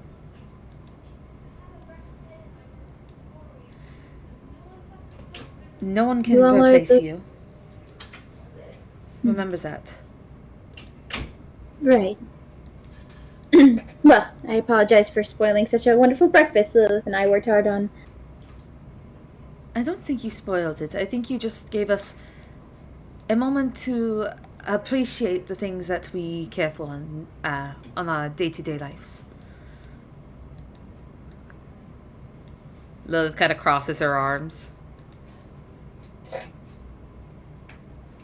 Oh, Lilith, it'll be alright. I haven't confirmed if I'm leaving or not. Well, when you confirm, I'll decide if I'm gonna rage or not. Please don't rage at all. That's what I do! You can't tell a barbarian not to rage. It's like telling... Your bear-shaped pancakes. She's like, if you are going to conceal my rages, then I'm going to conceal your music. I'm not saying that I'm concealing it. I'm just.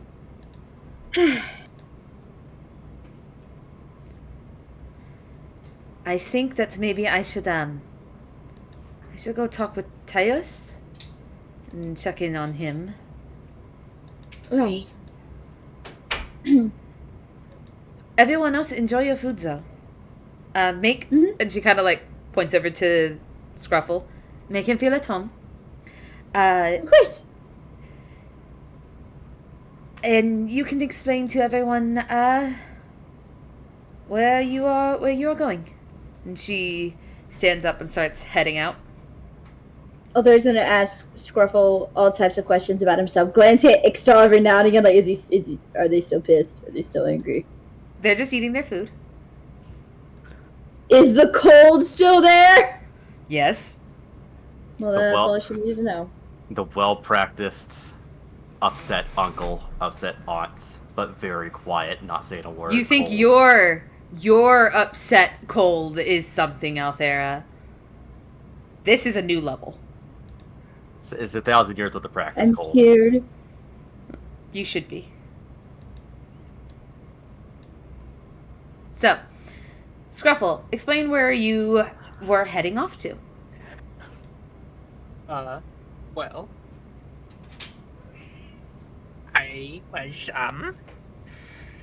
I was looking for the, because you heard Althera's like confession thing, right? Yeah, she said She it in just front of did. everyone.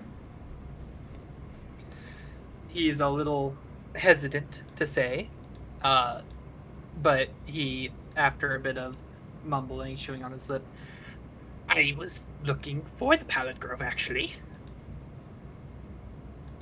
You were? Yes, yes. I don't have any sort of business to do there, but I've never been, and it is on my bucket list of places I would like to visit. Oh, it's so lovely.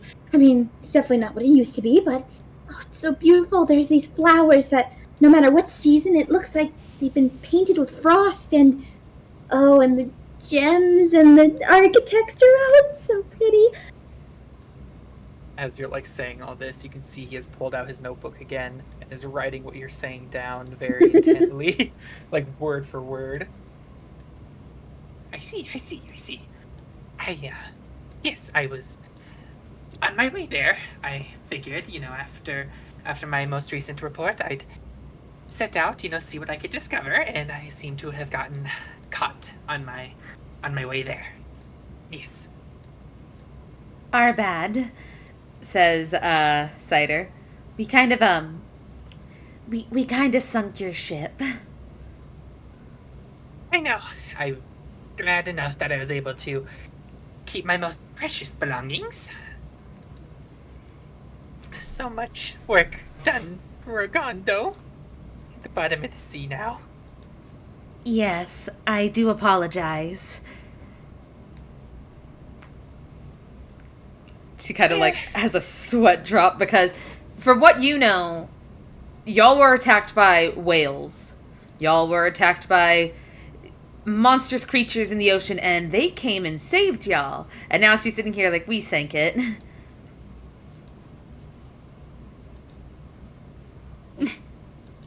I, I see. You sank my ship. You lost my many artifacts I was building. I see.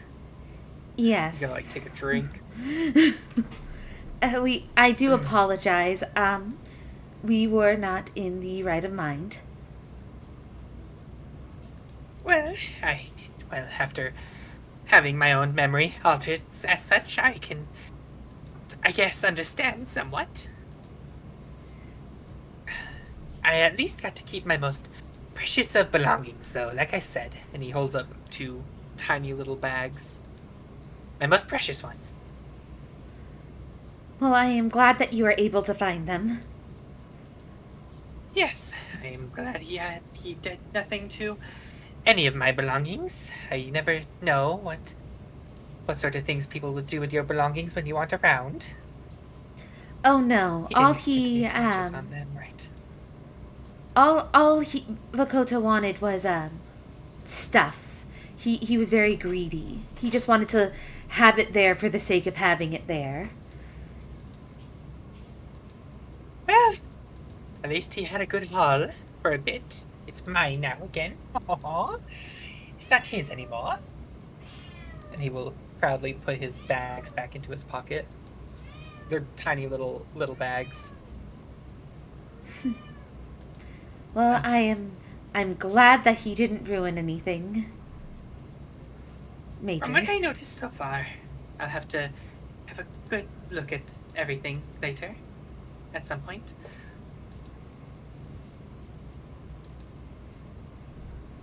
So, By the way, this cooking is very divine. I just wanted to say, this cooking is very good. Oh, thank you. Me and Lilith worked very hard on it. It shows. It's very, very great food. I haven't had such good food in so long. as she says this, you look over to, compliment the other chef. And you notice it's the girl who had turned into a dragon and essentially attacked the village. He'll like hold up a finger, not like pointing. What a lively group you have here. Yes. Lively group indeed. He'll shove his face full of a bit more food. Hey, Althera, says Yes? Lilith to Althera. Tonight, do you think we can have lamb chops, goat chops? Goat stew sounds great. She gives like a smirk towards the newcomer. Bullet sweat, bullet sweat, bullet sweat, bullet sweat. Althra catches this and kind of, gives the look like, now, Lilith, it's not nice to tease our guests or threaten them. Do you have any dietary restrictions, sir? I don't think so. Not off the top of my head. It's a bit weird having my memory back, so if I can think of anything or I discover something new, I will certainly let you know, though. Alright, thank you. Gadri's head comes up and goes, shepherd's pie. No, we're not That having any of sounds those. amazing! And we're gonna switch over to Tyrus. Uh, Damn it.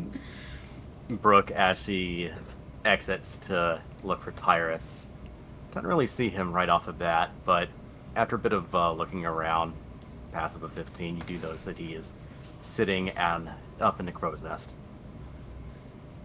Brooks flies on up and kind of like lands next to him from the broom and hops off and goes, well, that was quite an outburst.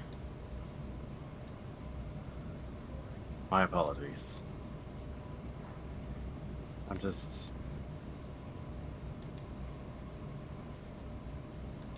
I did say that I had concerns with her leaving. In all honesty, I think I was more scared when you told me this, that it was going to be you or Gadri. Can't get rid of this that easy, come on. I know I'm completely stuck. My hopes crashed. Absolutely destroyed. But no,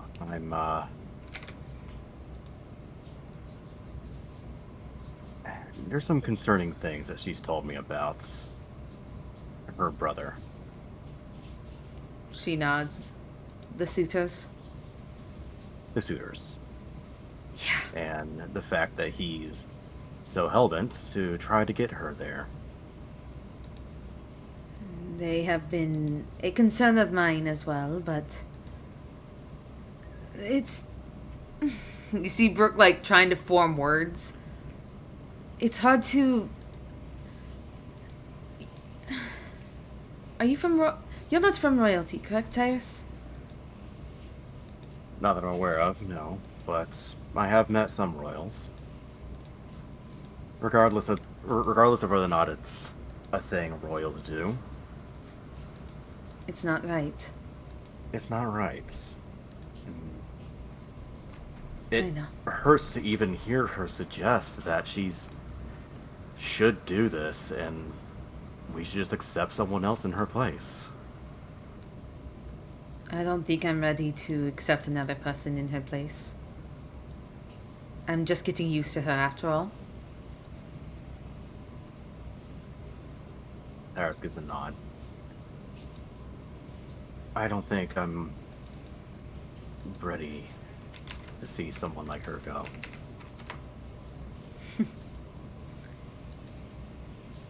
Could it be that perhaps you have grown quite fond of her? I'm quite fond of all of you. Tyrus, you You know what I especially, but- mean. Yes, I do. I don't know. I did try last night to test the waters, but I don't know, I didn't gauge much of anything outside of blush. And that's kind of her thing. Yeah. So, Well, I can be I don't know if your... I don't know, she What is doesn't- it? she doesn't talk to me, Brooke. She doesn't talk to, like, anyone. She told know, me... She told me some concerning things, not about her brother, about other things. But when I ask her whenever I try to bring them up some more, she just ignores me. Or kinda dances around it. Acts like I never asked the question, or just tells me it's fine. She does the same with me. Despite us practically being neighbors, and she's so willing to jump headfirst into assist with some of my dark paths that I wanted to avoid her knowing. like she wants to take it all but not give any in return. I know. Which is why I am issuing an interesting little thing for the team.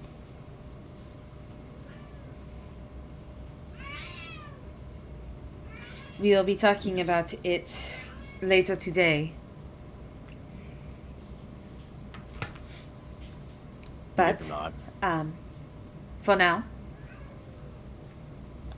we'll see what happens. If anything, we shower her with so much fun and so much care so that by the time we reach Doctor, she will not want to leave.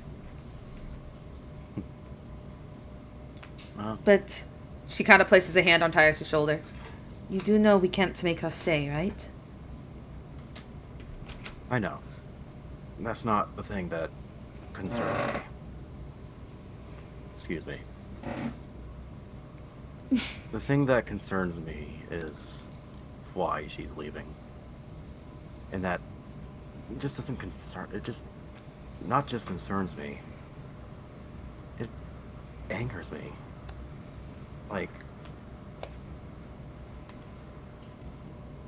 I hate seeing that happen to her.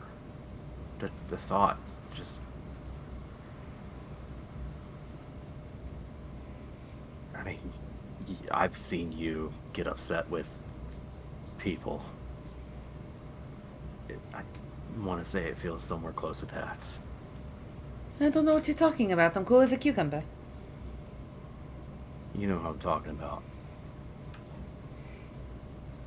There's a lot of people I've been upset with, Tyrus. You're going to have to narrow it down. Just a little. Tiger boy. She kind of like takes a deep breath on that one. I've seen how you look. And I've seen your anger with him. And this anger I feel only reminds me of that. That's concerning considering the feelings that I feel. When it comes to Tempex, the feelings I feel isn't anger or concern about what is happening with him, like you are concerned with out there. My anger is more of a betrayal feeling.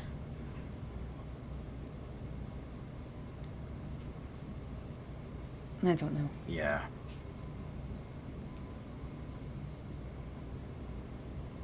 But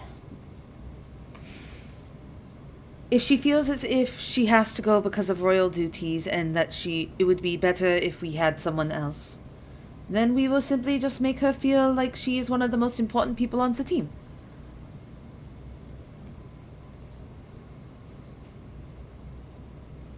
Butter her up. You know? You know I'm not the only one that feels this, Brooke, right? What? This anger that she feels she has to do this. That her brother apparently is setting her up with this. And she's going along with it. Exactly, and we can use that. Allies in the idea of making Althea feel as if she is 100% one of the most important people on the team that we cannot do without.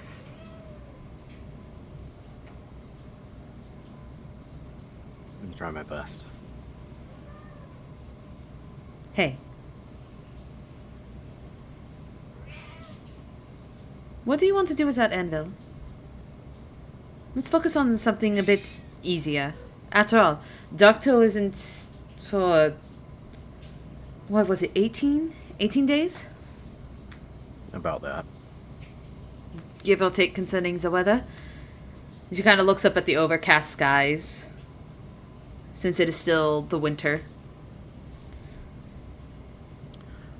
I was thinking about doing something that'll help you and me at the very least. Gadrick can come along too, because I'm sure he's been with it as well. But She kind of Away- hits you away- with her elbow. a way for us to move forward from those dark tidings I mentioned. And he reaches into his shirt, and you watch as he pulls out one of the coins or one of the chips. Brooke's nose kind of wrinkles. Mm.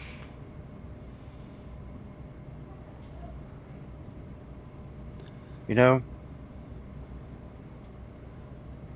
any time before I died, if I knew exactly what these were, I probably would have used something like this.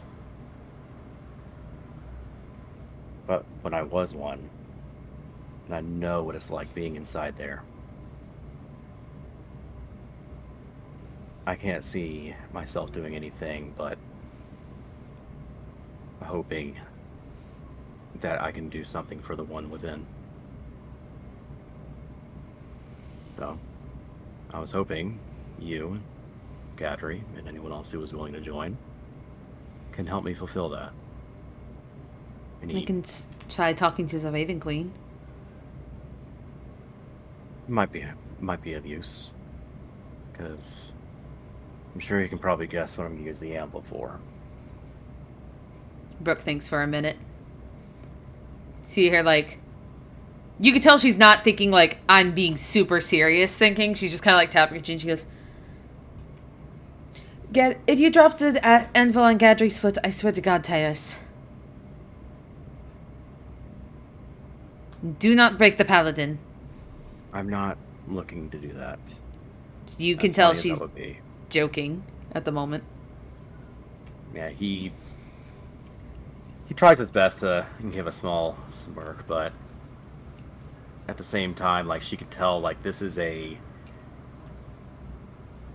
something that's been weighing on his mind for a long time, along with most other things. There's barely much of any sense of humor with him right now. Hey. You cut my hair, I will help you release souls from a coin. It's a fair trade. He gives a nod. At the very least, as I've said, it could be a little ceremony for us to move on. Mm-hmm. We'll do that later tonight. We'll have a couple drinks, we'll get the ceremony going, and then we'll head out for Doctor. Not for Darto. Well, Daido's grave and then Doctor. Yeah, we need to lighten the load of our jobs. Hmm? We have a lot of jobs that we gotta do. A lot of those have been pending. Yep, and I am thinking of a way to lighten the load. I think I am going to... I think... In all honesty, I think I might be asking Yolin to help me just get to Doctor really quickly, so we can probably avoid having to take the ship all the way there. Is that a good idea? I can call on the Plank King, let him know that I am coming, see if there's an ability to, and it's a land of pirates, but no one's going to shoot on sight. And if they do, it will most likely be one shot, and I'll be dragged to the Plank King, or someone will recognize me, and nothing bad will happen. It's just I'll most likely get like one shot from a crossbolt, maybe a shot in the ass from something else. Who knows?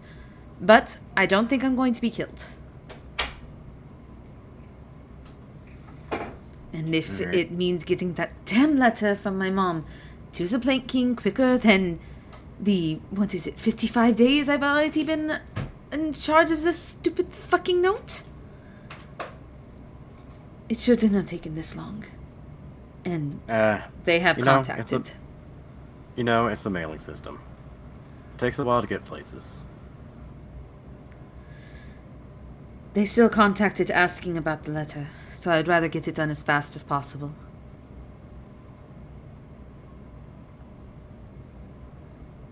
Well, you can have enough of pouting. You know, Gadry's the only one who's up here brooding. I actually wanted to ask you about that. What?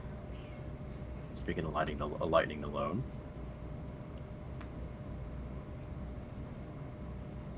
I would like to be reassigned to someplace else on the ship, if you don't mind. That's perfectly fine. Like I said, I have a meeting for everyone on deck in a few hours, and that will definitely be one of the topics of the meeting. Alright. There's going to be some big changes on this ship. Some good, some bad, some that are going to be very helpful for this group. But for now, we need to figure out what we're going to do about the satyr. Yeah, we need to stop adopting people. The one adopting people is Gadry and Dalthera. They have a problem. They hoard people. Yeah. I think we need to talk to them about that. Oh, trust me. Things are changing on this ship. Now, have you fully eaten? I've had enough. I'm not hungry right now. Are you okay? Yeah, just I don't have much of an appetite right now. I'll pick something up a little later if I need to. Alright. I'm going to head back down. I'll stay up here for a little while, if you don't mind. She kind of thinks for a moment and goes, on the condition that if Gadry comes up here, you don't push him off. Or ice knife him off, or magic him off.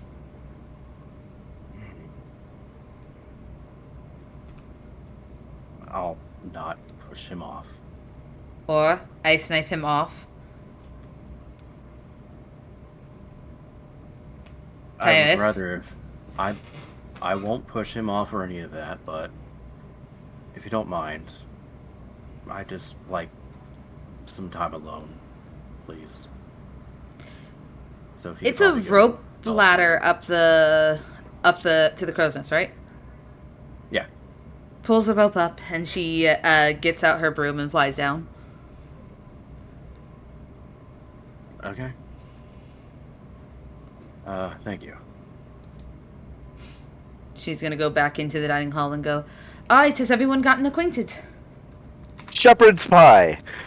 For the last time, we're not having shepherd's pie. And she's gonna look at I almost called him Fizzlehorn.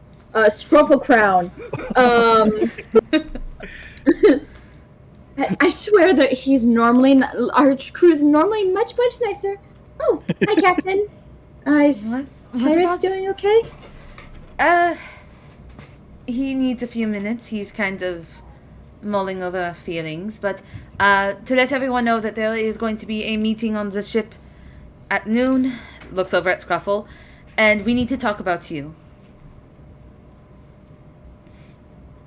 You will nod his head. If you need me to leave, I can. It's fully understandable. You seem to have quite a crew already. I was going to ask if you wanted to come along on this excursion to Darktoe, or maybe we could drop you off somewhere. I don't really have a sailing vessel, I suppose, so I wouldn't mind taking a ride, at least up to Darktoe. That way I know exactly how I'm gonna take the next leg of my journey. Okay. What are your specialties, if you don't mind? Well, I specialize in history, and I'm an archaeologist, so I'm an inventor as well. Though I don't make anything big, grandiose. I like to create small little trinket sort of item. And I know a fair bit about history. If ever I can assist in some sort of way, I have read many books during my time with the Kobold Soul. and whatnot. I've done a lot of fair reading. Well, with your love of books, I'm sure you and Tyrus will get along quite well. Tyrus has an affinity for history and books and such, and I believe out there you do too as well. I do. Bartholomew sorts out my books, and she pats her bag of holding. Yeah. Bartholomew. So, would you like me to show you to your room? Yes, do you not have a crew quarters that's like all the crew members stay in? Everyone has their own quarter. I believe in privacy around here. Well, let me say that is certainly a nicer change of pace from what I'm much to, but sure, yes, I can follow you. Alright. And he stand up, he is not much taller. You look over at Dilly, the person you're sitting next to. Dilly is about, I think he was 7 foot something. He's a very tall sea elf. Definitely over twice his height, yeah. As Dilly kind of looks down awkwardly because they sat down near you, but they haven't talked to you once. Yeah, Scruffle, other than Altera, I don't, and I forget her name. Lilith. Cider. Lilith. Cider. I don't think he would have really made much conversation because he's in a new place. A lot of these faces are new, and he barely knows anyone here. You know the He's not dragon? sure how to fully feel. He knows the dragon. Yeah, that's not a positive. As you're getting it to leave, Lilith just kind of calls out, "Sorry, I almost bit you." It's I'm very easy to miss. Yes. Yeah, I'm easy to miss. I gotta practice on my smaller creatures. What? Rogue just starts walking. Come on. Don't worry, she only bites a little. I'm little. As you guys leave, you hear Gadry say, "If not shepherd's pie, at least cottage pie." What is with him and pie today? Although narrows her eyes and she's like, "You're lucky I find you funny." Funny? Yes, funny, joyous, amusing, humorous. Gadry's like giving her a look like, "I haven't made any jokes yet today." So, Brooke leads you downstairs, and she shows you to this room. Here you are. You can stay in this room for now. I see. Thank you. I do have a question for you, though. Alright. I'm not exactly, what's the word? Insensitive? Maybe. I've seen how you've reacted the 2 or 3 times I've mentioned my group. Is everything okay? What a lovely room you have. She kind of gestures you in and closes the door. And he starts like unpacking the few things he was able to collect. No need to pry. No need to pry. Your annoying ass passive insight. Brooke starts heading upstairs. So is that going to be your room? See. Cool. So, Scruffle. You sit down. Hi. You're sitting in this room. You can unpack, unwind. How are you feeling? Overwhelmed? That is an understatement. Just got his memories back. Figured out where his stuff was. Got his stuff. Has been taken in by a group of people. That's Weirdos. people. You could say it, weirdos. I was Ne'er-do-wells thinking and criminals. weirdos. Yeah, I was thinking more on the criminal side. As pirates and all. you were climbing onto the ship, you did see the words "the Fate Chaser" on the side of the ship. Though it looks like Fate was kind of newly placed there, and you might have seen something that might have said "Wave Chaser." I need you to roll a history. I I'm good at those, really. Yeah, you got like a big plus on that stuff. 7 for a 17. You stated it like 12 times in one sentence that you I liked know. history. I know. He loves history. That's It's intentional. great. So 17. As you're tapping your chin, you're thinking. You have this kind of stomach turning feeling that you have heard the name the Wave Chaser before. And it was definitely not from a good group of pirates.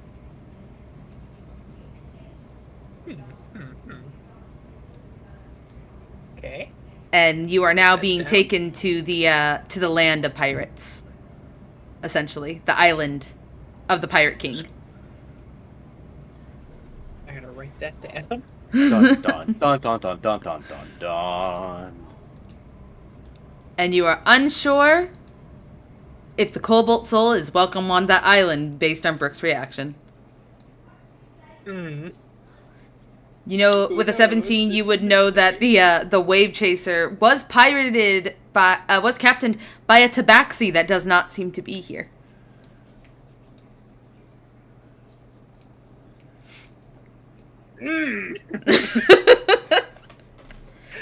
Just letting it all slowly sink in as he is settling into his room. He's taking stuff out of his bag. The thoughts start going through. He's like mid taking out one of his bag of holdings. Thinking about it. Or drop slowly releasing. I'm not in trouble, am I? Oh gods, I hope I'm not in trouble. Oh no. And he like puts his bag down, opens up the bag, starts taking stuff out of it. Oh, I haven't gotten myself into more trouble, have I? Oh, I hope not. Trying to recall how long it's been since you've been in the Searing Channel. And you think you haven't made any responses as an expositor or any messages or talking to anyone. You haven't seen any of your old crew. And you feel like you may have been gone for, at the very most, 4 years. Yeesh. 4 years. 4 years and just chilling in this watery world. It is certainly nice to be on land, at least. You look at your hands, years of all the prunes, and the salt water in your hair. You're breathing air for the first time in so long.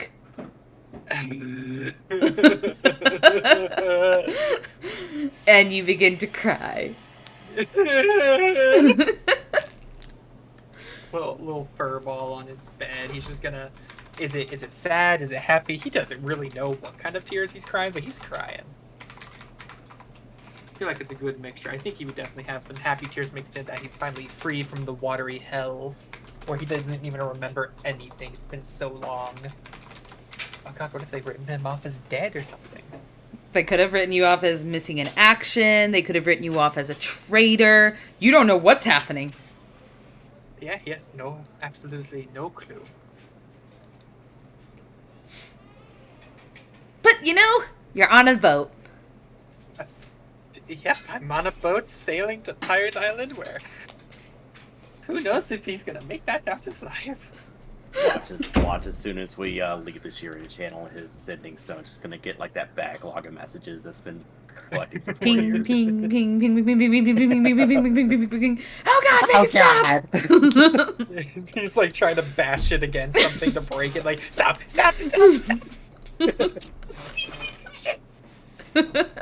I should not have turned this back on. God damn it! Brooke walks back into the room and she looks at her and goes, "Alright. We are going to be setting sail for Doctor. Wonderful. Out there?" Yes. And Brooke kind of walks over. She puts, like, arms around your shoulders and just starts patting your head and goes, "I hope you decide to stay here."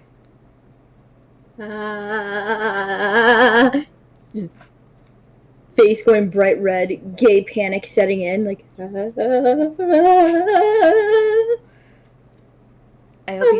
I hope you will stay here, because there are many of us who would definitely miss you. She kind of looks across the way. You see Dilly with their ears are drooped.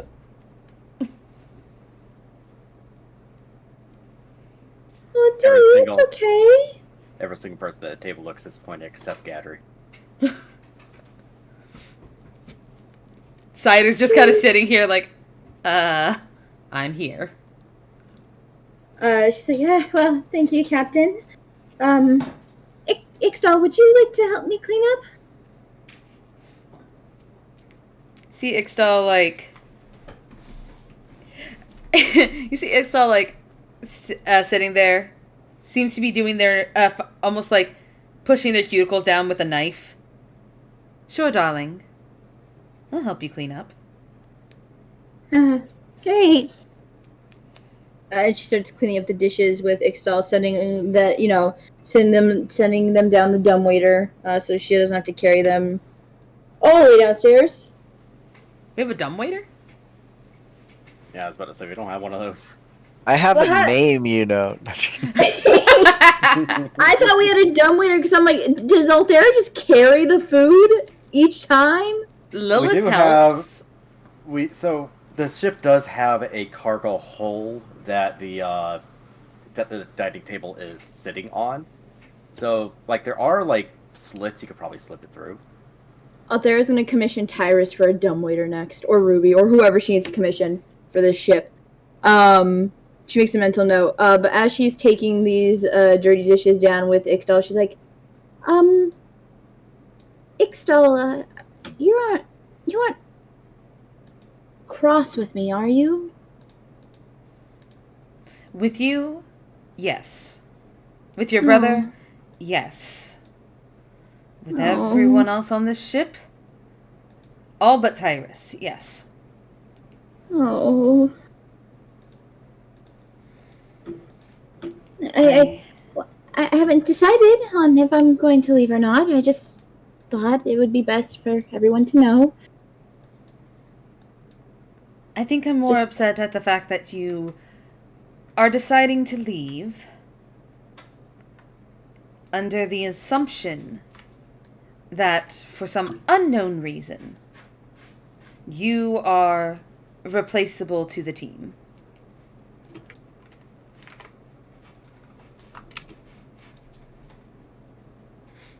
I think that is where my annoyance lies at the moment. Oh. I want to make sure you all aren't without a teammate, and if I have to leave, then it's my gift. No one says you have to leave. But what if Pyros really needs me? What if the kingdom really needs me? Althera, I'm going to say something that's very harsh. Alright? that's not right for you. You are not an heir to a throne. You are not... From what you have told me about the Pallid Grove, you are not of full royal blood, and that seems to get under the skin of some other nobles. From what I understand from you, the only one who seems to 100% care whether or not you are there is your brother. Your sister-in-law, and your parents, maybe even your nieces and nephews. From what you have told me, your cousins, your uncles, your aunts, so on and so forth, don't seem to care all that much about you. And yet, you think that they are going to be in need of you. I honestly think that the kingdom can run perfectly fine without one princess there. This ship, on the other hand, I don't think can. It seemed to run fine before I got here. Dear, he kind of like puts a hand on your shoulder. They kind of like put a hand on your shoulder and go, this team was an absolute wreck. I will tell you right now. Tyrus and Dilly were cooking, and they were doing a fine job indeed. But everyone here, And he, like, places another hand on your shoulder.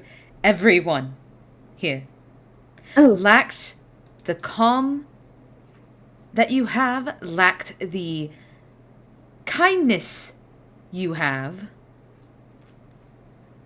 and lacked the empathy that you have. You have a mind that can go from what is important and what is not important, what you feel with your heart, and what you can change and what you can't. Everyone here's brains are scattered. And don't even get me started on Gadry. His lack of everything is infuriating. well, I am more inclined to stay than I am to go. Then But stay. regardless. Well, what if Zempyrus is on the ship? I doubt that the king is coming all the way out. You haven't seen the lengths he'll go. And from what you told me about your sister-in-law, I doubt she's going to allow the king to run into Darktoe, a land of pirates, without proper care and without proper headspace. Do you think your sister-in-law incapable of controlling her husband's emotions? Oh no, she's very good at that. Then I don't think he's going to be there.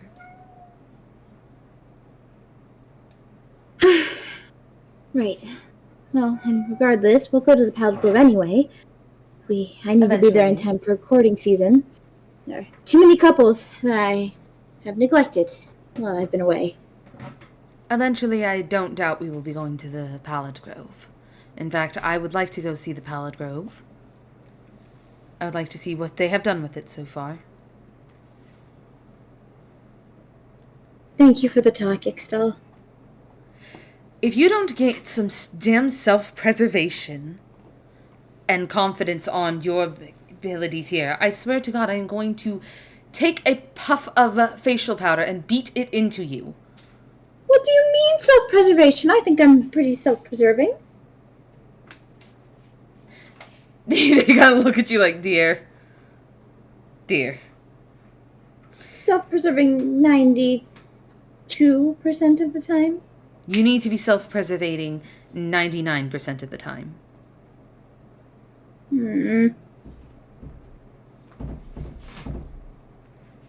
Cats, you may not enter into this kitchen. Sorry. Cat is also trying to plead with Althera not to go. Think about it. If you leave, you'll be leaving Lilith. You'll be leaving me. You'll be leaving Dilliu. You'll be leaving all of your friends. Do you think Zempyros would want to see you so sad? No. Oh my god. Thank you for the raid. Holy shit, I forgot I had that set. Ah! What? We got a raid. Yep, And I yeah, just we hear got an a raid at 36. explosion. I have a sound Welcome, alert. Raiders. Welcome, you for- welcome, Raider. Forgot. I was wondering what the fuck just blew up. Did Skelly plan a cannon fight? What the fuck? Oh, you're so silly, Mags. No, you don't. Baldur, You don't understand. The sound is literally an explosion. It says, "Welcome to tonight's entertainment." I literally thought a cannon fired. but yeah, so Althera thanks Ixtal and then gets to work on washing these dishes and kind of thinking things over. The pros and cons of it all. You know, should she follow her duty or her heart? They're going to All that gay shit. all that gay shit. All that gay shit. Oh my god, that is a big raid. How big? 38. 38. Oh wow, there's so many people. It is Hello, going well. Raiders. Thank you. I will say, we haven't gotten a raid since I placed that sound alert, so that terrified me. So, Ixtal, I don't know why it's showing everything from above. It should be showing everything from below. Isol watches you for a moment before saying, "Darling, Yes? I need you to remember one more thing. Yes? Kind of hesitantly. Self-preservation doesn't stop at your physical or your mental health. It also starts at your heart." She just kind of blinks. You are, if I am honest, one of the most devoted followers of the Moonweaver. Mm-hmm. I think your goddess would be very cross with you if you did not marry for love, but you married for the good of a kingdom. Well, like I said, like I told Tyrus, I'm sure the Moonweaver is guiding my brother's hand.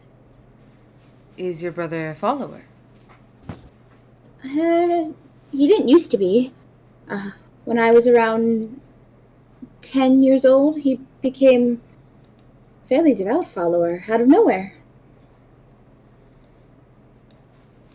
My mother said something happened and it woke him up, for lack of better words.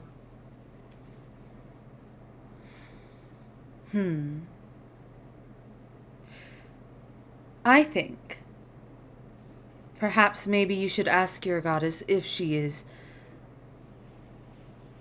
keeping an eye on your brother's choices for you. Oh, that's an excellent idea. I didn't think of that. I should have thought of that. How about tonight?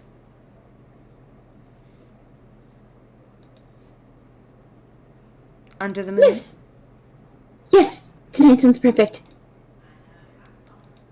Good. And they give you a pat on the head. It's only half a moon tonight, but it should do. Mm-hmm. Now, let's finish doing these dishes. I will not be scrubbing any. I don't like the feeling of the food on my hands. It's alright, I don't mind. Plus, I have these gloves. And with that, we're going to switch on up to the upstairs in the dining hall. As Brooke kind of sits down and looks at Gadry. So, what is this about the pie? Oh, Lilith was suggesting things for dinner, and shepherd's pie sounded really amazing. Then they were like, no, because the new person's a goat, and I was all like, but shepherd's pie is delicious, and so I figured out a compromise. Cottage pie is good too, I guess. I don't think I have ever had shepherd's pie. Shepherd's pie is mashed potatoes, vegetables like peas and carrots, and lamb.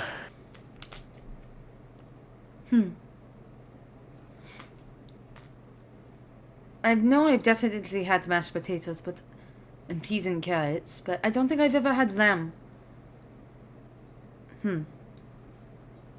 I did have spider once, and I don't recommend it. See a visible, shiver down Brooke's spine at the thought of that. He kind of chuckles a little bit, and he goes, I've tried all kinds of different types of food. Are you just a enjoyer of the culinary arts? Or do you actually cook?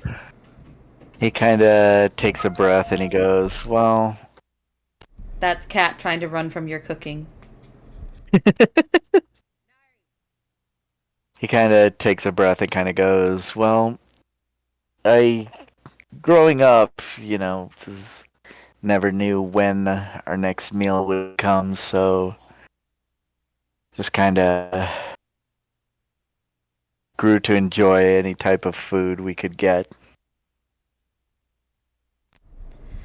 Well, I would say that in God damn it, in your house there are plenty of meals to try, but I will say this now: it's all kind of bland. He kind of chuckles a little bit, and he goes,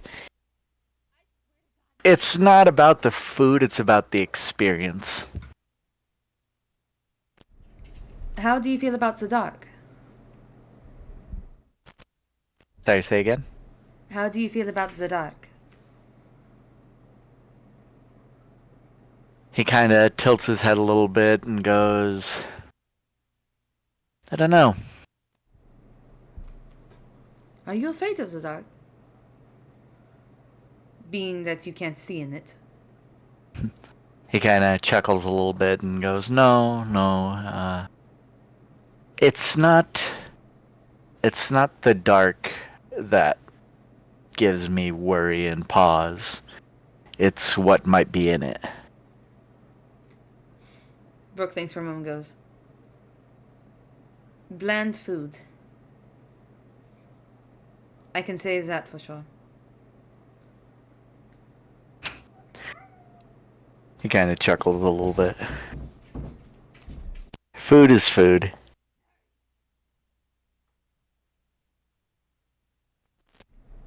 Well,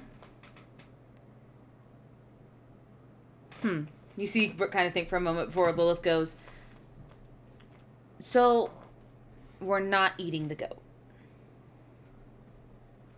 He's not just provisions, right? Gadry shakes his head. He goes, "No, no, no. We're not eating him. Not unless he tries to betray us or something." I guess I can work with that, but can I still prank him?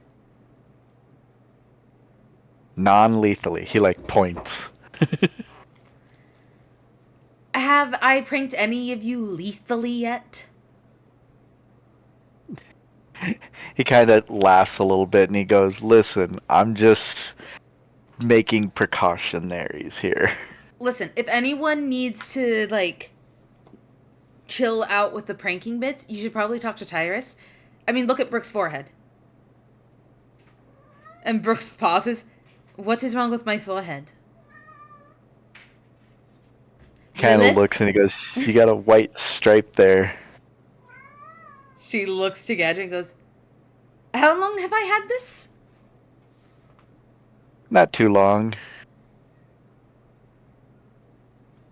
Brooke kind of starts rubbing her head, looks at her hand. I'm going to kill him. I'm actually going to string Tyrus up by his toes from the goddamn crow's nest and kill him. I will tie him to the front of the boat, and he will be the damn mermaid that is decorates every fucking boat front. As she uses prestidigitation on her forehead. This whole time I have been talking to the new person, claiming that I am the captain, trying to be very serious, very supportive to Tyrus and such, and none of you said anything? He kind of shrugs a little bit and he goes, "I thought you knew." When was this here? Shrug. Oh my god. Lilith kind of thinks for a moment and goes,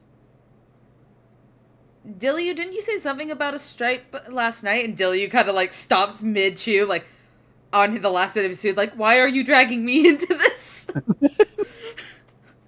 He just kind of swallows the food before clearing his throat and goes, I thought the captain was making a new fashion statement with her makeup. Brooke's just bullshit, Dilliu. Bullshit. Go steer the ship. And she just kind of sits down, making sure that there's no more of this shit on her face. Dilliu opens his mouth and goes, you know what? Okay, Captain. And just starts walking away. Okay.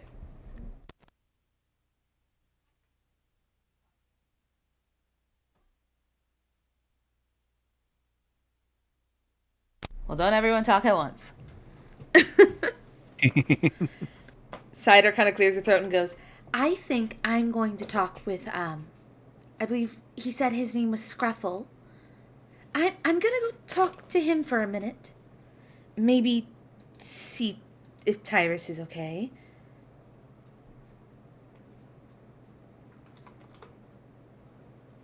And she's gonna walk out, and she kind of looks up at Tyrus, sees that the ladder's kind of folded upwards, so she's assuming that he's not in the mood to talk. And she's going to head downstairs before she talks to Tyrus, and she's going to give a knock on the new guy's door.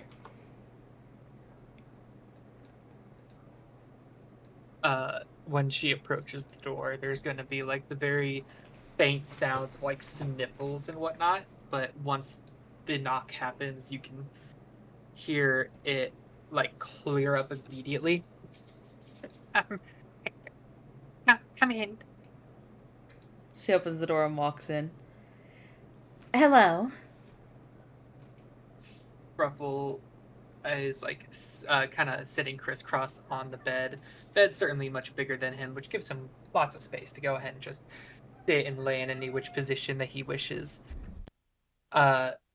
His stuff has been tossed down mostly on the desk in the room. A bunch of small books and papers and quills. 2 bags of holding as well. Along with his, I believe he has a quarterstaff, correct? Crossbow. Oh, and a quarterstaff. He has a crossbow and a quarterstaff. Okay. Hello. So, I came to speak with you to check in. Yes. What can I help you with?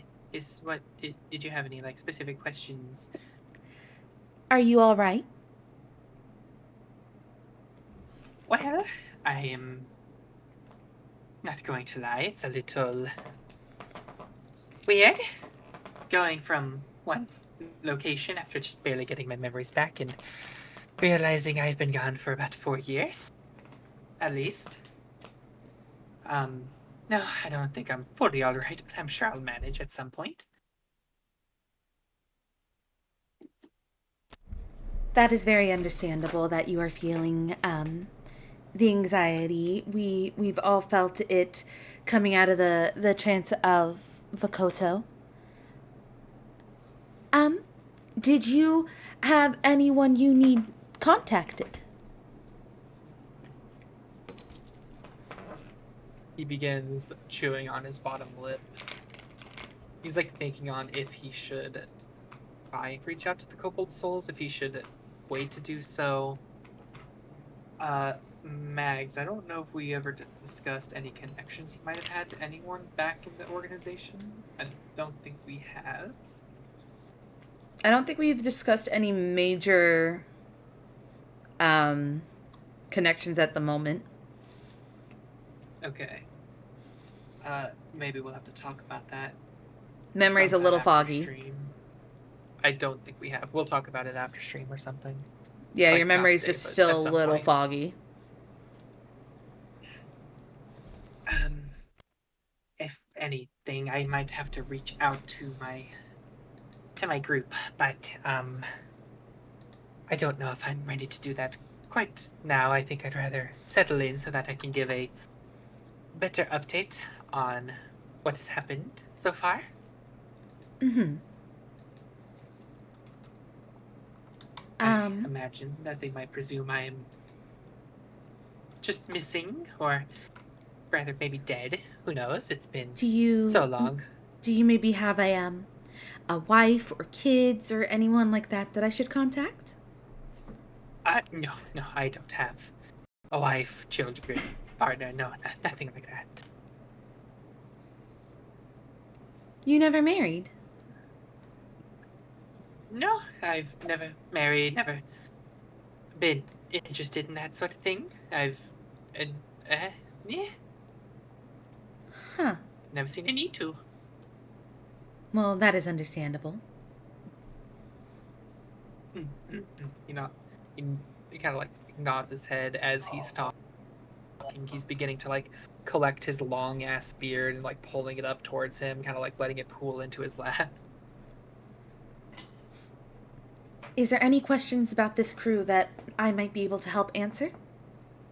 I don't know much about them, but I can tell you what I do know. Well, there are many questions I have, some for the certain members and some in general, so maybe...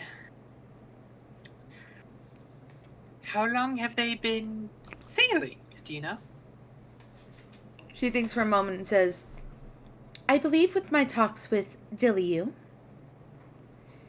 together they have been sailing for... Well, it was a little patchy, 'cause they said that they had sailed for about a week or so before they got trapped on an island. And then they were on land again after traversing through the Feywilds. And then, and she kind of like thinks for a moment, when they got back eventually to the water, they had been sailing for roughly 55 days, but they have been adventuring together for about 3 to 4 months, except Miss Althera is apparently one of the newest members. She has been with them for perhaps maybe 2 weeks, a month at the most. You see him slowly nodding his head. He is beginning to like, as now that he has all of his beard in his lap, he's like stranding it together, making it a lot more of a thicker beard, and like tying it up so that it's not just hanging out everywhere. I see. So they've not been adventuring on too long then. Yes, from They what I seem to- understand from Dilliu and Ixtal, they are, if you want any gossip on people, apparently they are the ones to go to. They're good at getting into danger. I see. Well, I can't say I'm exactly a clean slate myself, but it's a good heads up. Thank you. I appreciate it. They seem to handle themselves well. And most groups, especially only a few months into their travels, are, bumbling idiots. So, at least they have things in order around here. You don't see that very often, especially with crews. Yes, from what I understand, the captain is 23 of age. She recently had a birthday pass, so maybe 24 of age. 25? She's in her early 20s. So is Miss Althera, and First Mate Stormhammer and Mr. Tyrus are roughly around their late 20s to their 30s.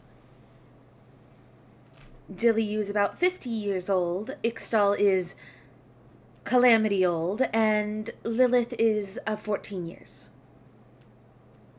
Scruffle, you know what the calamity is. The calamity is essentially the war of the gods. It is essentially the battle between the primal and the betrayer gods that left scars across this land, including creating the Searing Channel. Yes, he would absolutely know that. He'd have quite a special interest in the effects that war has had upon not only the land, but the civilizations and the places of old that might have existed. Yep, and with how old that calamity is, not even an elf should be alive that long. Though Ixtal doesn't look a day over 25, 26. Got it. 3,000-year-old lolly got it. Understood. No. Bad. Bonk. Motherfucker. You leave my freaking power I'm bottom not the alone. oldest one here. That's good. Good to know. Do hate No. being the oldest one on cruise. I believe the oldest, from what I understand, again, they are very big gossips, is Ixtal themselves and the captain.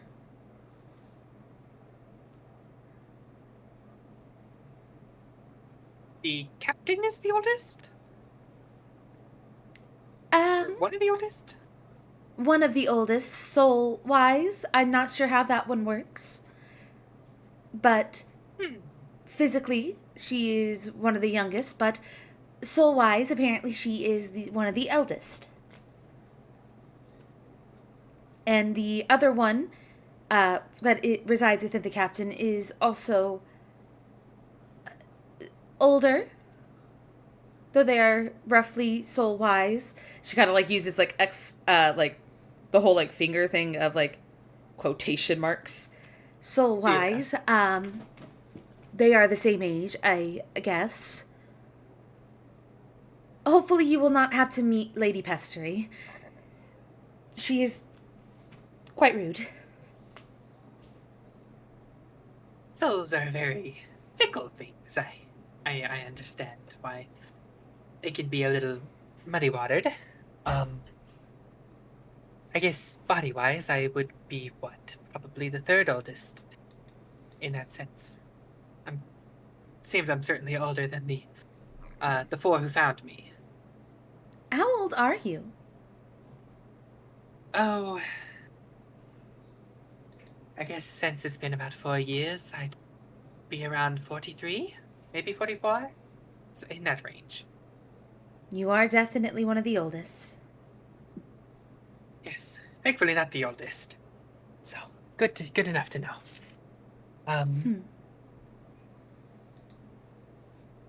Scrolling through the pages on my notebook. So, are they just traveling? Do they have some sort of overall goal that they wish to do? See, Sada kind of like look around and she closes the door and goes, I wouldn't say that they have much of a overarching goal. But from what I understand, a lot of them tend to be connected to things like betrayer gods. And other gods, but apparently this ship gets in trouble with the divine quite often. I see. Very intriguing. Quite, though I'm unsure if I'm going to stay, considering how dangerous things are. I spoke to their Warforged friend while she was here, and apparently they are constantly fighting with very powerful beings. And some of them, I heard, even have died. My. He likes saying all this and very gently sweating, but not like heavy bullets or anything. Quite the audacious creep, I see. I can't say that I've ever died or anything, but I don't know if the idea of it is all that pleasing to me, but where do you plan on going then, if you're going to be leaving? Iman. Iman. Would he know Yes. where Iman is? You would. It's in Taldore. Okay. It's more north than where you are from. Okay. I see. Is that like your hometown? No. I had a job there, and I have been in the Searing Channel for about 8 years now. And I am hoping I still have this job. Maybe. Hopefully.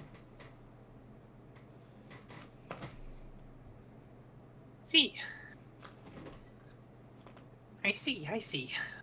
Okay. It seems we have both been affected by this Vokoto. It does, yes. A lot of the people down there do seem to be. So, I do hope those that were on their way to things can get back to them safely.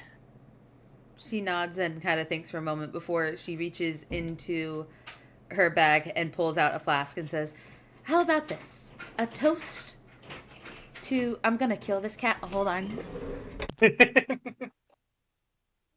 Apologies for those tuning in. We do have animals. Oh, don't we all?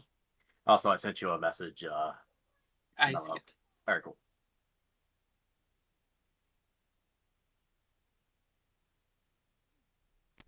Sorry, my sister's fucking cat has been digging at the door, and he was being really rude, and then hid under the bed to complain at me.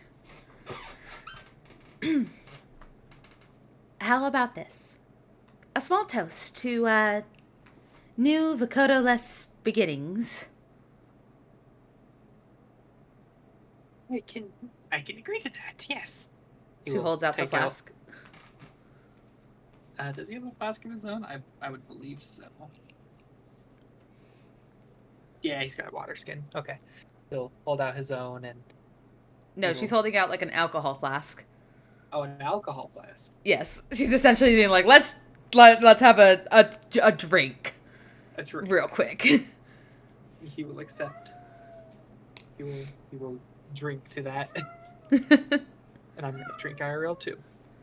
Good.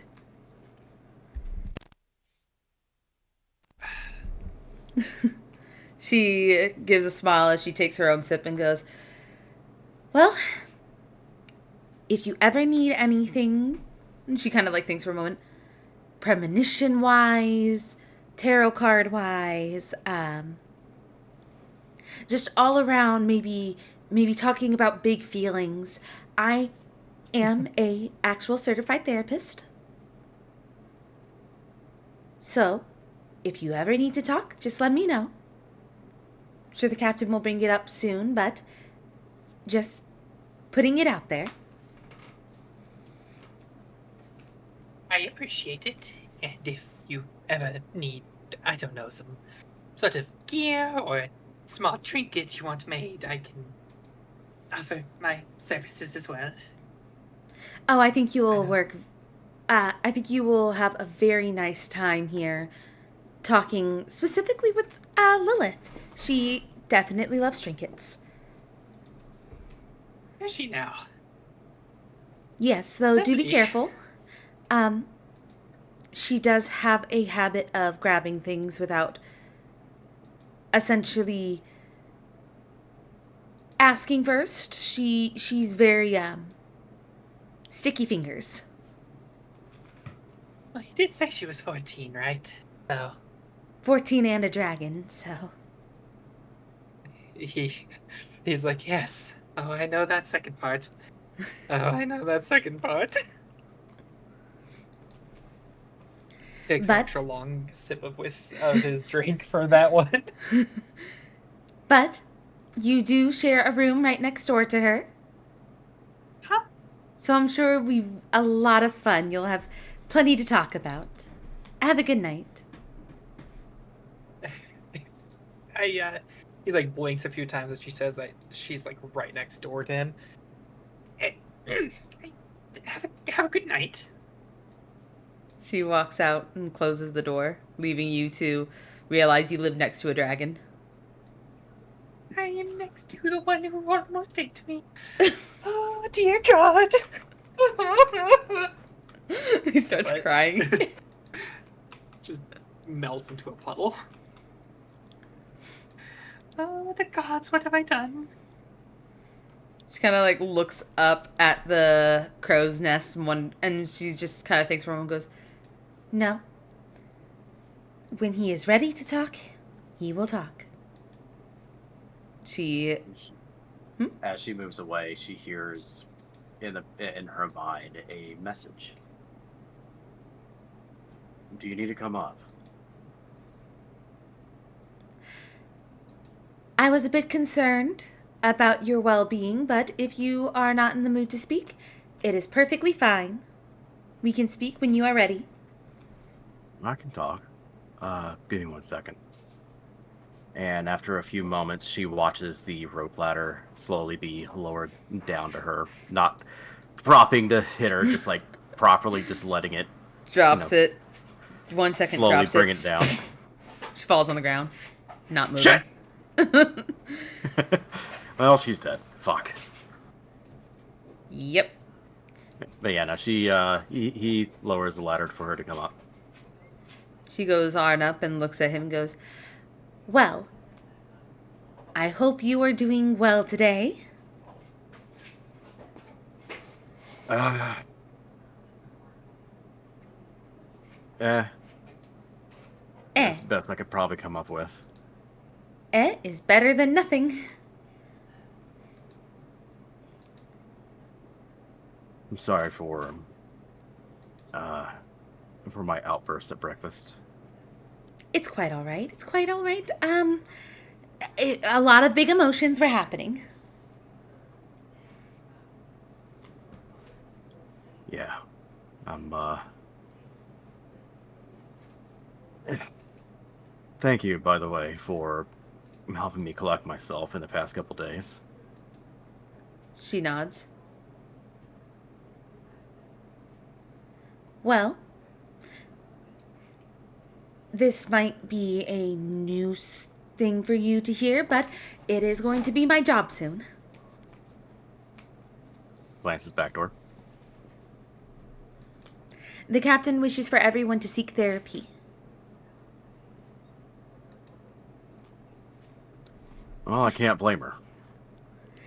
And seeing as I am a licensed therapist, I have offered my services while I am on this boat. Wait, really? Of course. I need to earn my keep somehow.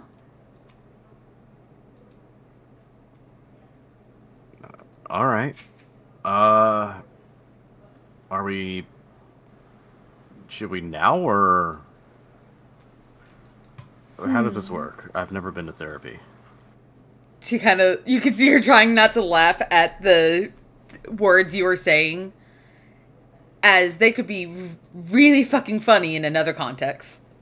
This is definitely a different version of Cider than the one that you all met in the Searing Channel, who would gasp if you even dared held hands in front of her.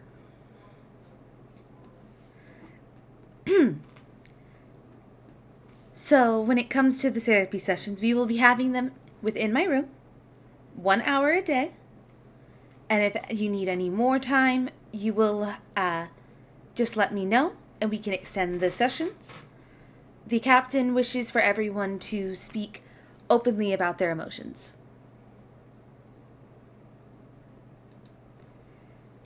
If there is someone who is bothering you or something that is bothering you, seeing as I am a neutral party, not really knowing any of you, I am probably the best to vent to on certain situations and not be biased.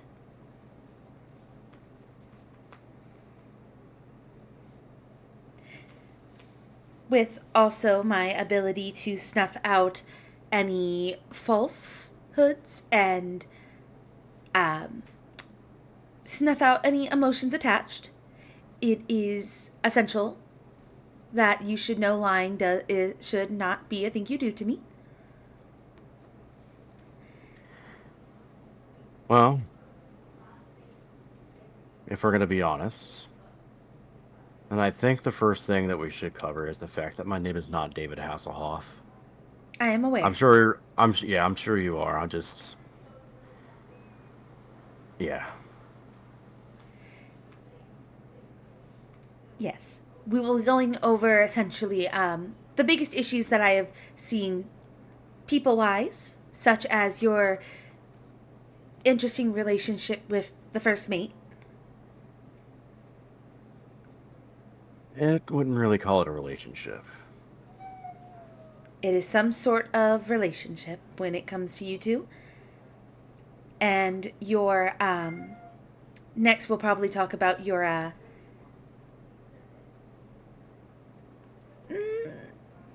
interesting relationship with the captain. And then probably your relationship with Lady Althera. And then following up with the crew. Those who you are most close with. All right. And then we'll speak on your childhood and your family.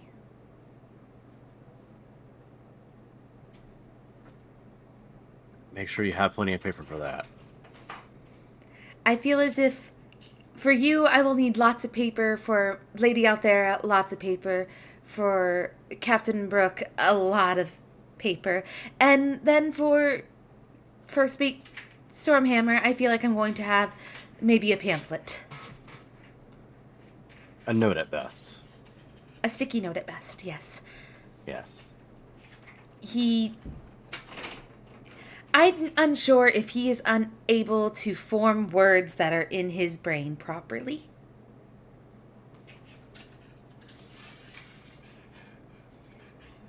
I don't think he knows where he is half the time. Whether he is... She thinks for a good word that's not too harsh. Whether he does not feel the need to speak of such things, or he simply doesn't know how to convey them, I am unsure. But I feel there is stuff to him. I'm just not sure of what it is. Well, we've known the bastard for half a year, and you know just as much about him as we do. Oh, I doubt that. Not sure if. So I'm not sure if it's. Go ahead. I think if anyone knows him, it would be you or perhaps the captain.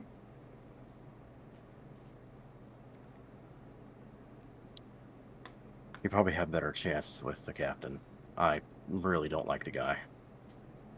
And I don't think he likes you very much either, but you both care very deeply for the captain. We do.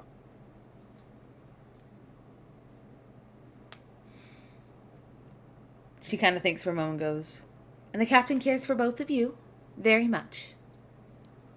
In fact, when you were speaking with her during breakfast, I'm unsure what you two were talking about, but I could feel her anxiety shoot through the ceiling. I was letting her know that I had reservations on one of the party leaving the ship. Didn't mean to give her anxiety, but I had a lot on my mind at the time. And then that individual who let us know who it was, like their intention to leave, Althera, let us know that she was planning on leaving, and she didn't really disclose everything. Not that she has to, but what I do know is that she's not leaving for her own sake. Well, we will discuss that in therapy. She gives like a smile. I guess we shall. Now, are you prepared for the captain's big speech? I guess I am. I've stared at the horizon long enough. Come on, let's you lead the way. She heads on down, and soon everyone is gathering onto the ship, onto the deck of the ship. As Brooke stands next with Gadri because, fucking level stuff. First mate and everything. As Brooke clears her throat and says, "All right, everyone. There's an important announcement about what will be happening on the ship. The changes that will be made, and the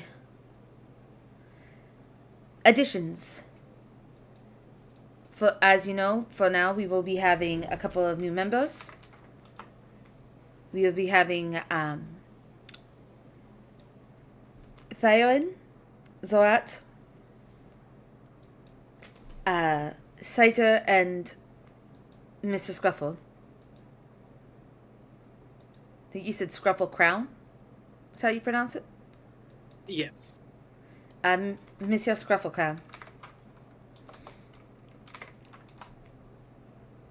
All of them will be here for the remainder of the voyage to Doctor at the very most. unless they choose to stay, we will not... None of us will, be upset at the idea of any of you staying. If you choose to do so. But for those who have been here, I will say, I have noticed a lot on this ship when it comes to things that I do and decisions that I make. And I have tried to be very lax when it comes to specific things. But I don't think I'm going to be able to be lax very much longer. So, first order of changes is... the cat's off the boat.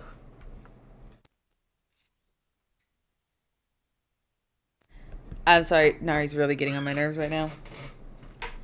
He won't go to bed. First order of business, everyone will be taking an hour of therapy a day. Saita has offered her services in order to help with the mental state of the crew, because I don't know if anyone else has seen this, but we are all very on edge, very stressed. Before I continue any further, any comments, questions, or concerns on the matter will be written down and placed into a box within the captain's office, and I will read them tonight and get back to you with proper answers. Secondly, jobs. It has come to my attention that some of you wish to switch jobs, or some of you are okay with where you are at, or some of you feel inadequate for the job that you have. Once again, if you wish to speak with me after this meeting about where you would like to be placed, I'm more than welcome, and all of you, to speak with me one at a time in my office, perhaps two at a time if it involves someone else. Thirdly, and this one is probably the most important, I am the captain of this ship, and Gadger here is the second mate. Whatever we say, and more importantly, whatever I say, goes. Every time that I have made a decision, or I have made a choice, everyone here, in one way or another, has talked back about it, has said something about it, and has made me second guess, change my mind, and rush into things that we were not prepared for, and people have died. People have gotten hurt every single time that I try to second guess. So from now on, what the captain says goes. What the first mate says goes. If there is someone that you wish to bring upon the boat, you must ask permission. If there is someone that you wish to keep on the boat, you must ask permission. If I say that you need to get them off of my boat, you will remove them from the boat. There is no if, ands, buts, or whys.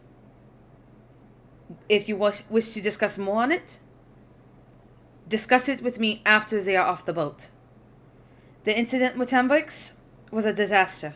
An absolute disaster. I told many of you that I wanted him off the boat. And instead of listening to the captain, you disobeyed orders and you kept him on the boat. I understand he wanted to see Lilith. I understand he wanted to see his sister, but that brought danger to this boat, even if it hasn't caught up with us yet. If I say off the boat, they're off the boat.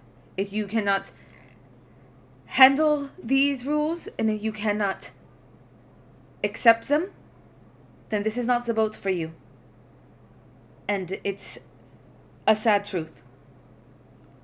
But I am tired of being talked back to, second-guessing my choices, and feeling as if I am not the captain of this boat. I am mere a crewmate wandering around waiting for orders. You will follow my orders from now on. Althea. Yes? I understand that you are the chef of the crew, and the kitchen is your domain. But if someone wants to go in there for a sandwich or someone wants to cook something, you can't stop them. Yes, Captain. You can ask them to make sure that they clean the place. You can supervise. But you cannot kick anyone out for wanting a snack. Understood? Tyrus, He looks up. He nods to her. she kind of like looks to you and sighs a bit and goes, you have had a bit of an issue with following orders. Next time I say, get him off my boat. Off the boat, understood? I apologize for that. And yes, Captain. She looks over to Deliu. He's a good boy. Looks over to he hasn't really done anything. She looks over to Ixtal. No more dents in the boat. Dear Inca's not here. You're fine. Ixtal. Yes, Captain. Better. Lilith? No eating the goat. And to Lilith and Tyrus, keep your pranks to a minimum.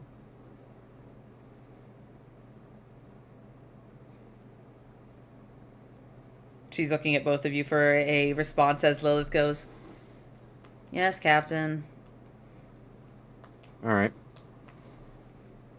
I might need, like, maybe 5 minutes in First Mate Stormhammer's room and Tyrus's room if we're keeping it to a minimum.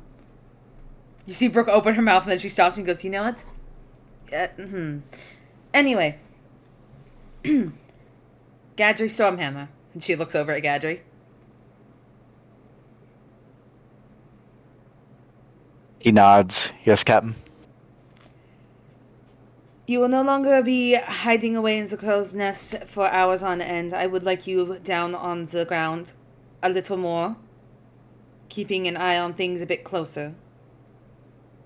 And no more jumping off of things. He kind of chuckles a little bit and goes, but it's the quickest way down, Captain. No more jumping off of things. You hear a small, oh man. He nods. Of course, Captain. All right. And our newcomer, Scrufflecrown. He stands up alert. If you have any questions, feel free to ask. He will nod his head. Yes, Captain. What is that voice? I don't know. I was mid-drink. It's like all of a sudden he You adopted kinda his take own it personal pirate voice. Yes, Captain. He's got Sean Connery. Oh no. One day on the boat and you're already becoming a pirate. Good for you, man. I've adopted Wayne. He is coping right now. He is coping with everything that's going on right now. He will give a respectful nod and a yes, Captain. Alright. We will be sailing to Docto. Tonight we will start up the ship. Anyone who, again, this is a open thing for all of you. I do not hold anyone here. The last captain of this ship, back when it was the Wave Chaser, was a raging bitch. And thus, she had to go. Now, I do not hold any of you here.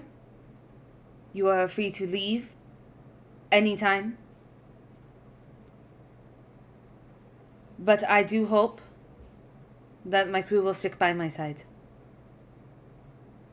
Always. Lilith thinks for a moment, goes, I mean, it's fun here, so I get to hit a lot of things. She kind of glances over towards the goat before looking back at Brooke. Internal cries. And Internal bah. Internal. I've done nothing. Ixtal nods and goes, "Darling, as long as she's here," and they gesture over to Althera, "I'll stick around. Someone has to keep an eye on her."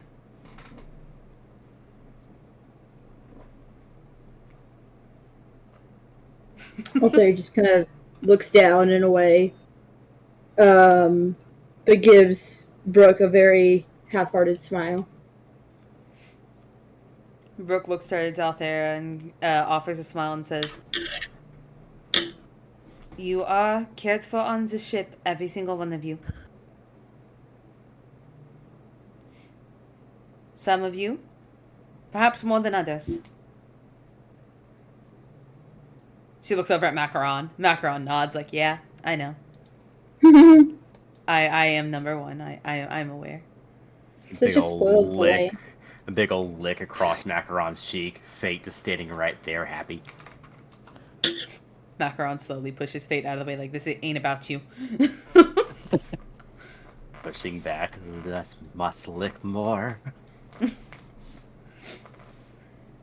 Well,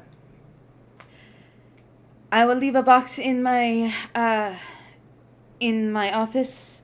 Feel free to write out whatever it is you want, whatever it is you desire. If there's anything else you need within this ship, any arrangements, adjustments, please feel free to write them all down, questions, comments, and concerns, and I will get back to them with appropriate answers so that they are not mixed up and muddled on the spot.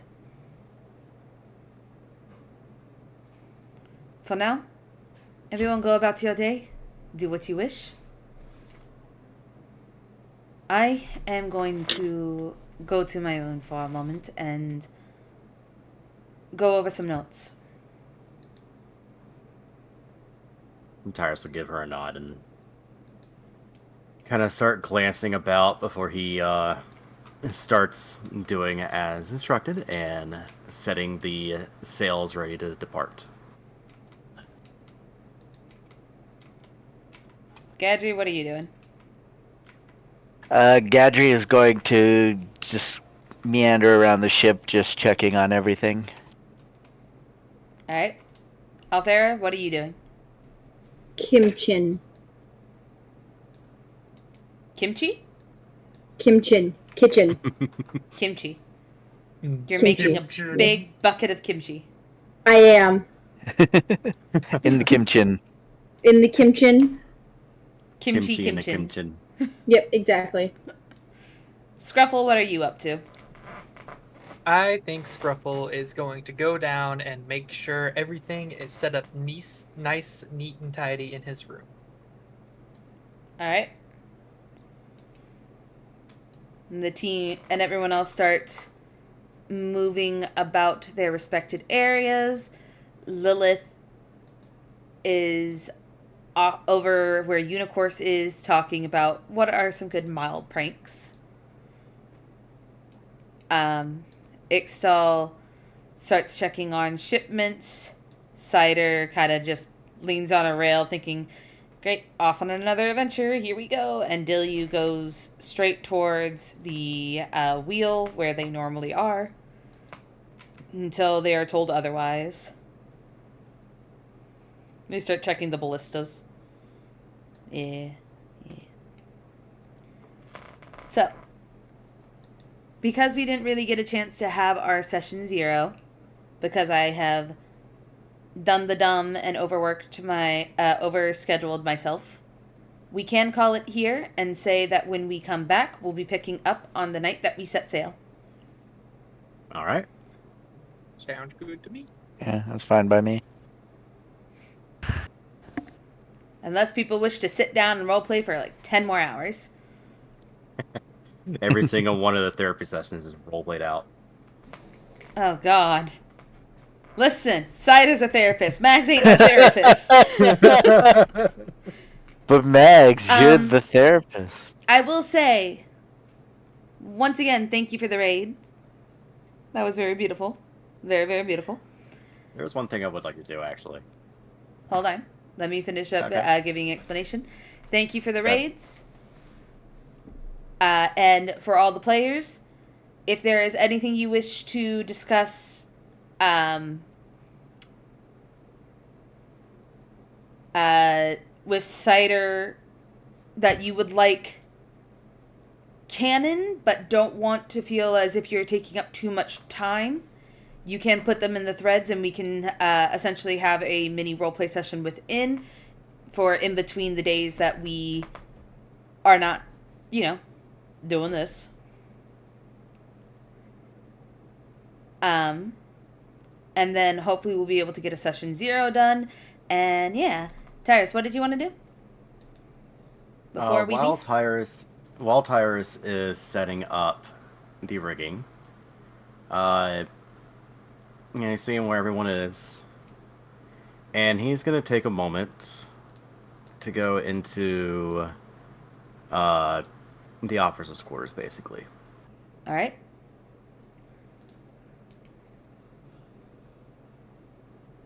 And he's gonna open Gadry's door.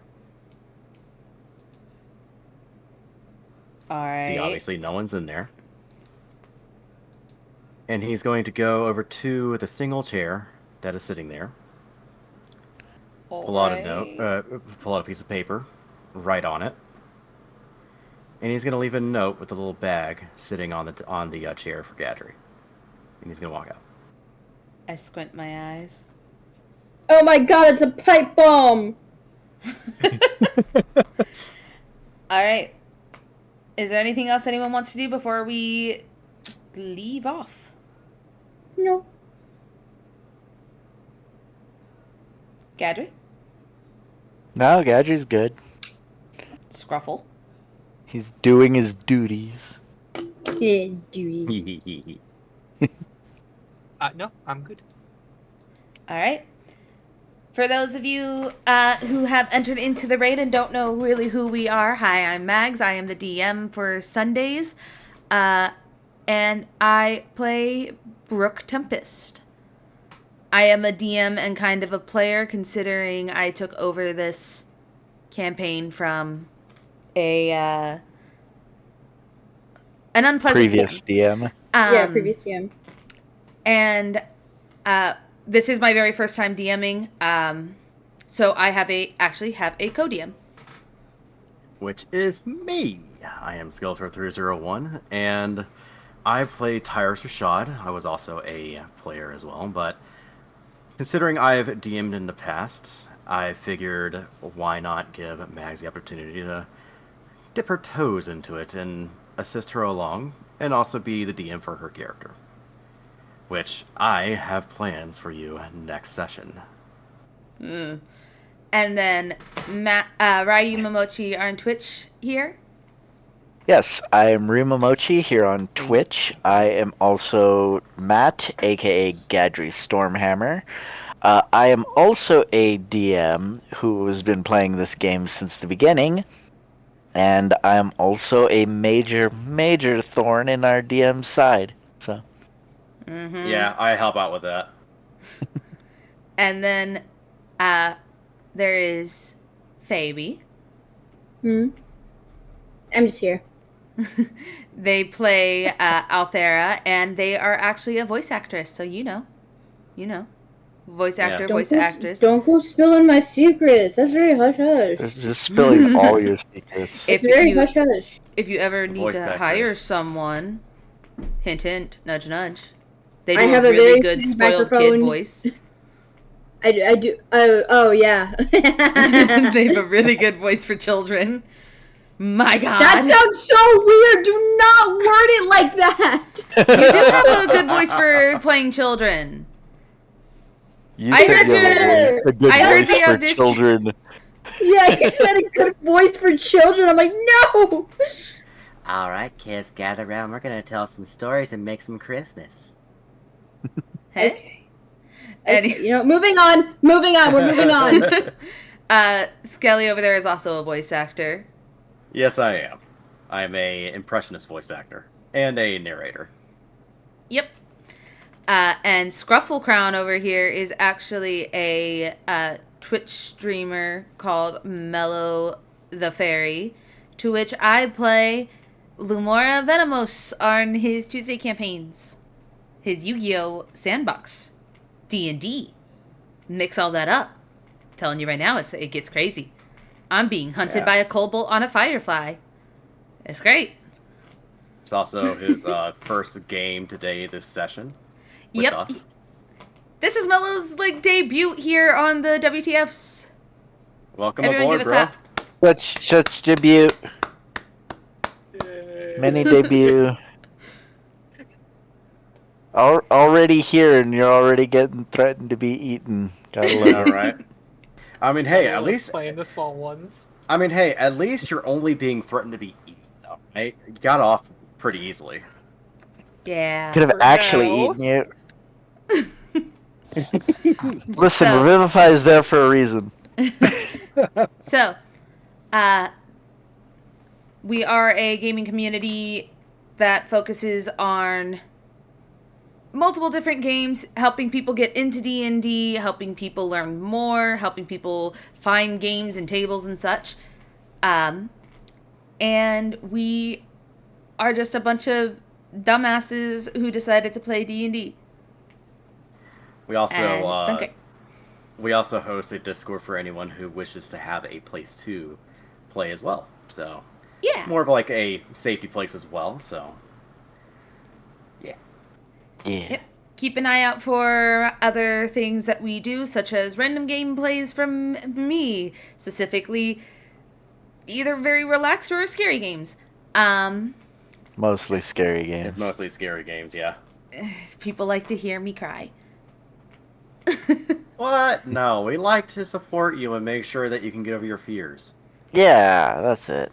And in But- the rewards, you will see when we play D&D games, you will see that we do have things like healing charity, where you can heal the party, give some inspiration. You can even drop a mimic onto this ship. You will whisper over, or you could, if you're in the Discord and you're able to DM me in the Discord, I go by Bardic Inconvenience. You can DM me where you would like this mimic, and I will drop it somewhere in this boat, and they'll find it eventually. Somewhere out Eventually. there. Yeah, just look for a green tag. You'll find one of us. Anyway, we hope you all had fun. We hope you enjoyed watching the session. I enjoy being talked down to. Gross. Anyway, on that note, keep an eye out on Wednesday for our Vampire the Masquerade New Orleans by Night game run by Cute Cosplay of my brother-in-law. But yeah, I hope you all had a wonderful time. Stay hydrated. Stay safe. Don't do live- anything if- I wouldn't do. Don't do anything I would do. Definitely, If Matt and definitely Skelly don't do tell anything you I would do. anything, if Matt and Skelly tell you anything, ignore it at all costs. Bye, everyone. Bye, everyone. Scruffle, say bye. Bye. Okay, bye.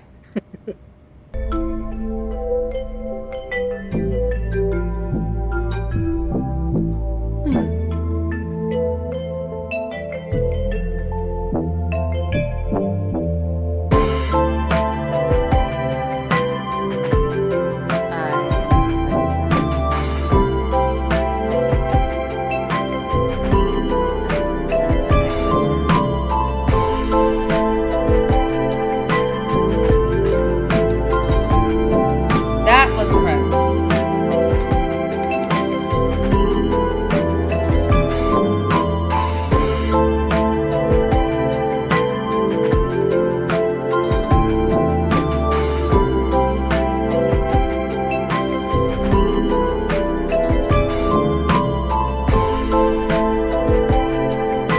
I got scared by the raid.